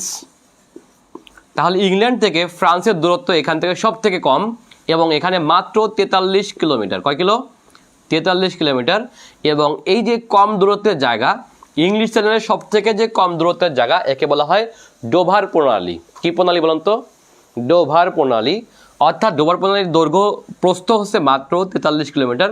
সুতরাং ডোভার প্রণালীও কিন্তু আপনার ইংলিশ চ্যানেলেরই সব থেকে ক্ষুদ্র অংশটি। তাহলে ডোভার প্রণালী কি করলো দেখেন, ডোভার প্রণালী করলো হলো উত্তর সাগরের সাথে ইংলিশ চ্যানেলকে যুক্ত করলো। আর ইংলিশ চ্যানেল হচ্ছে আপনার উত্তর সাগরের সাথে উত্তর আটলান্টিক মহাসাগরকে যুক্ত করছে। তাহলে উত্তর সাগরের সাথে উত্তর আটলান্টিক মহাসাগরকে যুক্ত করলো ইংলিশ চ্যানেল, আর উত্তর সাগরের সাথে ইংলিশ চ্যানেল যুক্ত হলো হচ্ছে আপনার কি দিয়ে? সেটা হচ্ছে আপনার ডোভার প্রণালী দ্বারা। আর ডোভার প্রণালী ইউরোপের মূল ভূখণ্ড থেকে ব্রিটিশ দ্বীপকে বিভক্ত করছে অথবা যুক্তরাজ্য থেকে ফ্রান্সকে বিভক্ত করলো। কে? এটা হচ্ছে ডোভার প্রণালী। তাহলে যারা ইংলিশ চ্যানেল পাড়ি দেয় তারা কোনটা পাড়ি দেয়? তারা পাড়ি দেয় হচ্ছে আপনার এই ডোভার প্রণালী। কারণ ডোভার প্রণালীও কিন্তু ইংলিশ চ্যানেলেরই একটি অংশের নাম এবং এটা হলো পৃথিবীর সব থেকে ব্যস্ততম সামুদ্রিক প্রণালী। বুঝতে পারছেন কিনা? পৃথিবীর সব থেকে ব্যস্ততম সামুদ্রিক প্রণালীর নাম হলো ডোভার প্রণালী। এখান থেকে প্রচুর জাহাজ আসতে যেতে হয়। আরও একটা প্রণালী হচ্ছে ব্যস্ততম, সেটা হচ্ছে জিব্রাল্টার প্রণালী। আরেকটা প্রণালী হচ্ছে ব্যস্ততম সুয়েজ খাল, এটা প্রণালী নাম মূলত সুয়েজ খাল। আরেকটা হচ্ছে বাবেল মান্দেব প্রণালী, আরেকটা হচ্ছে মালাক্কা প্রণালী। এগুলো হচ্ছে পৃথিবীর ব্যস্ততম প্রণালীর নাম। ঠিক আছে, এখন দেখেন তাহলে ইউকেটা কি? দেখেন ইউকে কিন্তু আপনার ইউরোপের মূল ভূখণ্ড থেকে বিচ্ছিন্ন, অর্থাৎ ইউকে থেকে বিচ্ছিন্ন হলেও মূল ভূখণ্ড কিন্তু এখানে কিন্তু যোগাযোগ আছে। অর্থাৎ ইংল্যান্ডের সাথে অথবা যুক্তরাজ্যের সাথে ইউরোপের মূল ভূখণ্ডের যোগাযোগ হয় মূলত এখানে একটি টানেল দ্বারা। টানেল মানে হচ্ছে সমুদ্রের নিচ দিয়ে একটা রাস্তা আছে, সেই রাস্তার নাম হলো কি? Channel tunnel. কি বলা হয়? Channel tunnel. এখান থেকে এখানে হচ্ছে নিচ দিয়ে হচ্ছে আপনার সমুদ্রের নিচ দিয়ে হচ্ছে আপনার এখানে রেল যোগাযোগ আছে, সড়ক যোগাযোগ আছে ইংল্যান্ডের সাথে অথবা যুক্তরাজ্যের সাথে ইউরোপের মূল ভূখণ্ডের। যদিও যেহেতু ইউকে বর্তমানে ইয়া থেকে বেরিয়ে গেছে, অর্থাৎ ইউরোপীয় ইউনিয়ন থেকে বেরিয়ে গেছে, সেহেতু কিন্তু এখানে এক ধরনের বর্তমানে ঝামেলা বিদ্যমান এই যাতায়াতে। ওকে, তাহলে আজকে আমাদের কতক্ষণ হলো? যেহেতু একটু অঘোষিত ক্লাস, তাহলে আমরা আর বেশি দীর্ঘায়িত করব না। আর এই রাষ্ট্রটি সম্পর্কে অথবা ইউরোপ থেকে যদি আপনি একেবারে খুঁটিনাটি জানতে চান, অথবা যদি আপনি এই যে কোনো পৃথিবীর যে কোনো ভূখণ্ড থেকে আপনি রাজনীতি বলেন, আপনি সংস্থা বলেন, আপনি এখানকার ভূগোল বলেন, এগুলো যদি আপনি বিস্তারিত করতে চান, তাহলে আপনারা আমার পেইড ক্লাসে যুক্ত হতে পারেন। এখানে আমাদের প্রায় 100-র কাছাকাছি, অর্থাৎ 80+ লেকচার হবে। আর ফ্রি লেকচার তো আছেই, সবসময় ফ্রি লেকচার হতেই থাকবে। আর এখানে আপনার ক্লাস নোট দেওয়া হয় এবং ভর্তি হলে আপনার আমার বইটি পাবেন, অর্থাৎ কারেন্ট অ্যাফেয়ার্স ম্যানুয়াল, যেটা এই মুহূর্তে 504 পৃষ্ঠার একটি বই। এবছর এখান থেকে সাম্প্রতিক অংশ আমরা কমিয়ে দিয়েছি, কারণ সাম্প্রতিকের গুরুত্ব একেবারে কমে যাচ্ছে আস্তে আস্তে করে, তাই না? সাম্প্রতিক যেগুলো পরীক্ষায় আসে অথবা আসার মতো, খুব বেশি কাছাকাছি সাম্প্রতিক আসে না। যেহেতু ফেব্রুয়ারি মাস কাছাকাছি চলে আসছে, মেতে আমাদের পরীক্ষা হলে আমাদের এই মুহূর্তে যে আপনার বইটা বের হবে এটাই মোটামুটি অ্যানাফ। আর এই মুহূর্তে যারা বইটা কিনবেন তারা কিন্তু পরবর্তীতে আপনার আপডেট পাবেন। আর যারা হচ্ছে আমার পেইড কোর্সের স্টুডেন্ট প্রায় 150 জন আছেন আপনারা, তারা সবাই এখান থেকে আমার বইটা ফ্রি পাচ্ছেন। আর যারা ভর্তি হতে চান তারা ভর্তি হলে আমার পেইড কোর্সে আপনারা আমার বইটি ফ্রি পাবেন, তাহলে বইটি কিনতে হবে না। আপনারা এখানে পরীক্ষার পরিমাণ কয়টি পরীক্ষা হবে, প্রায় 100টির বেশি আপনার পরীক্ষা আমরা এখান থেকে নিয়ে থাকবো। প্রত্যেক দিন পরীক্ষা নেওয়া হয় এবং এই পরীক্ষাগুলো কিন্তু আপনার খুবই স্ট্যান্ডার্ড প্রশ্নে হয়, কারণ স্ট্যান্ডার্ড কিনা এটা একটা বিষয়। আরেকটা বিষয় হলো আমরা যে বিষয়গুলো পড়ি সেই বিষয়গুলো পরীক্ষা আসবে কিনা এটা একটা বিষয়। আমি কি সব কিছু জেনে বসে থাকবো? দেখেন ইউরোপের ইতিহাস যদি আমি পড়াই তাহলে মিনিমাম 7-8 দিন লাগবে, কিন্তু আমাকে এই দীর্ঘ ইতিহাস জানতে হবে না, এত ইতিহাস কিন্তু আমাকে পড়তে হবে না। সো ইউরোপের ভূগোলের কি পড়বো? আজকে আমরা যেটা পড়ালাম সেটা মূলত হচ্ছে আঞ্চলিক ব্যাপারগুলা, ভৌগোলিক ব্যাপারগুলা অথবা ভূ রাজনীতিগুলা, কিন্তু এদের ইতিহাস কিন্তু অনেক বেশি সমৃদ্ধ। যদি আমি এদিকে এসে ফ্রান্স বলি, স্পেন বলি, ইউকে বলি, হ্যাঁ ডেনমার্ক বলি, এদের কিন্তু ইতিহাস, ইতালি বলি, তুর্কি বলি, এদের ইতিহাস অনেক সমৃদ্ধ। সেগুলো পড়তে হলে আমাদেরকে সময় করে পড়তে হবে এবং এগুলো আমি এখানকার সংগঠন বলেন, আপনি যাই বলেন না কেন, আমি সবসময় ম্যাপ এঁকে বুঝিয়ে দিই। সুতরাং আপনারা ভর্তি হলে আপনারা এগুলো বিস্তারিত জানবেন। আর ভর্তি না হলেও সমস্যা নাই, ভর্তি যারা হবেন না তারা তো অবশ্যই বইটা কিনবেন আশা রাখি, ঠিক আছে? এবার বইটা হবে সবথেকে সেরা বই, আমি বললাম সবচেয়ে কম ভুল পাবেন এবং বইয়ের প্রত্যেকটা জায়গায় কাজ করা হয়েছে, ঠিক আছে? বিশেষ করে আপনার ভূগোলের বিষয়গুলো যেগুলো জটিল, আপনাদের ম্যাপ বুঝতে অসুবিধা হয়, সেগুলো আমি একটা ব্যাখ্যা করে বুঝিয়ে দিয়েছি।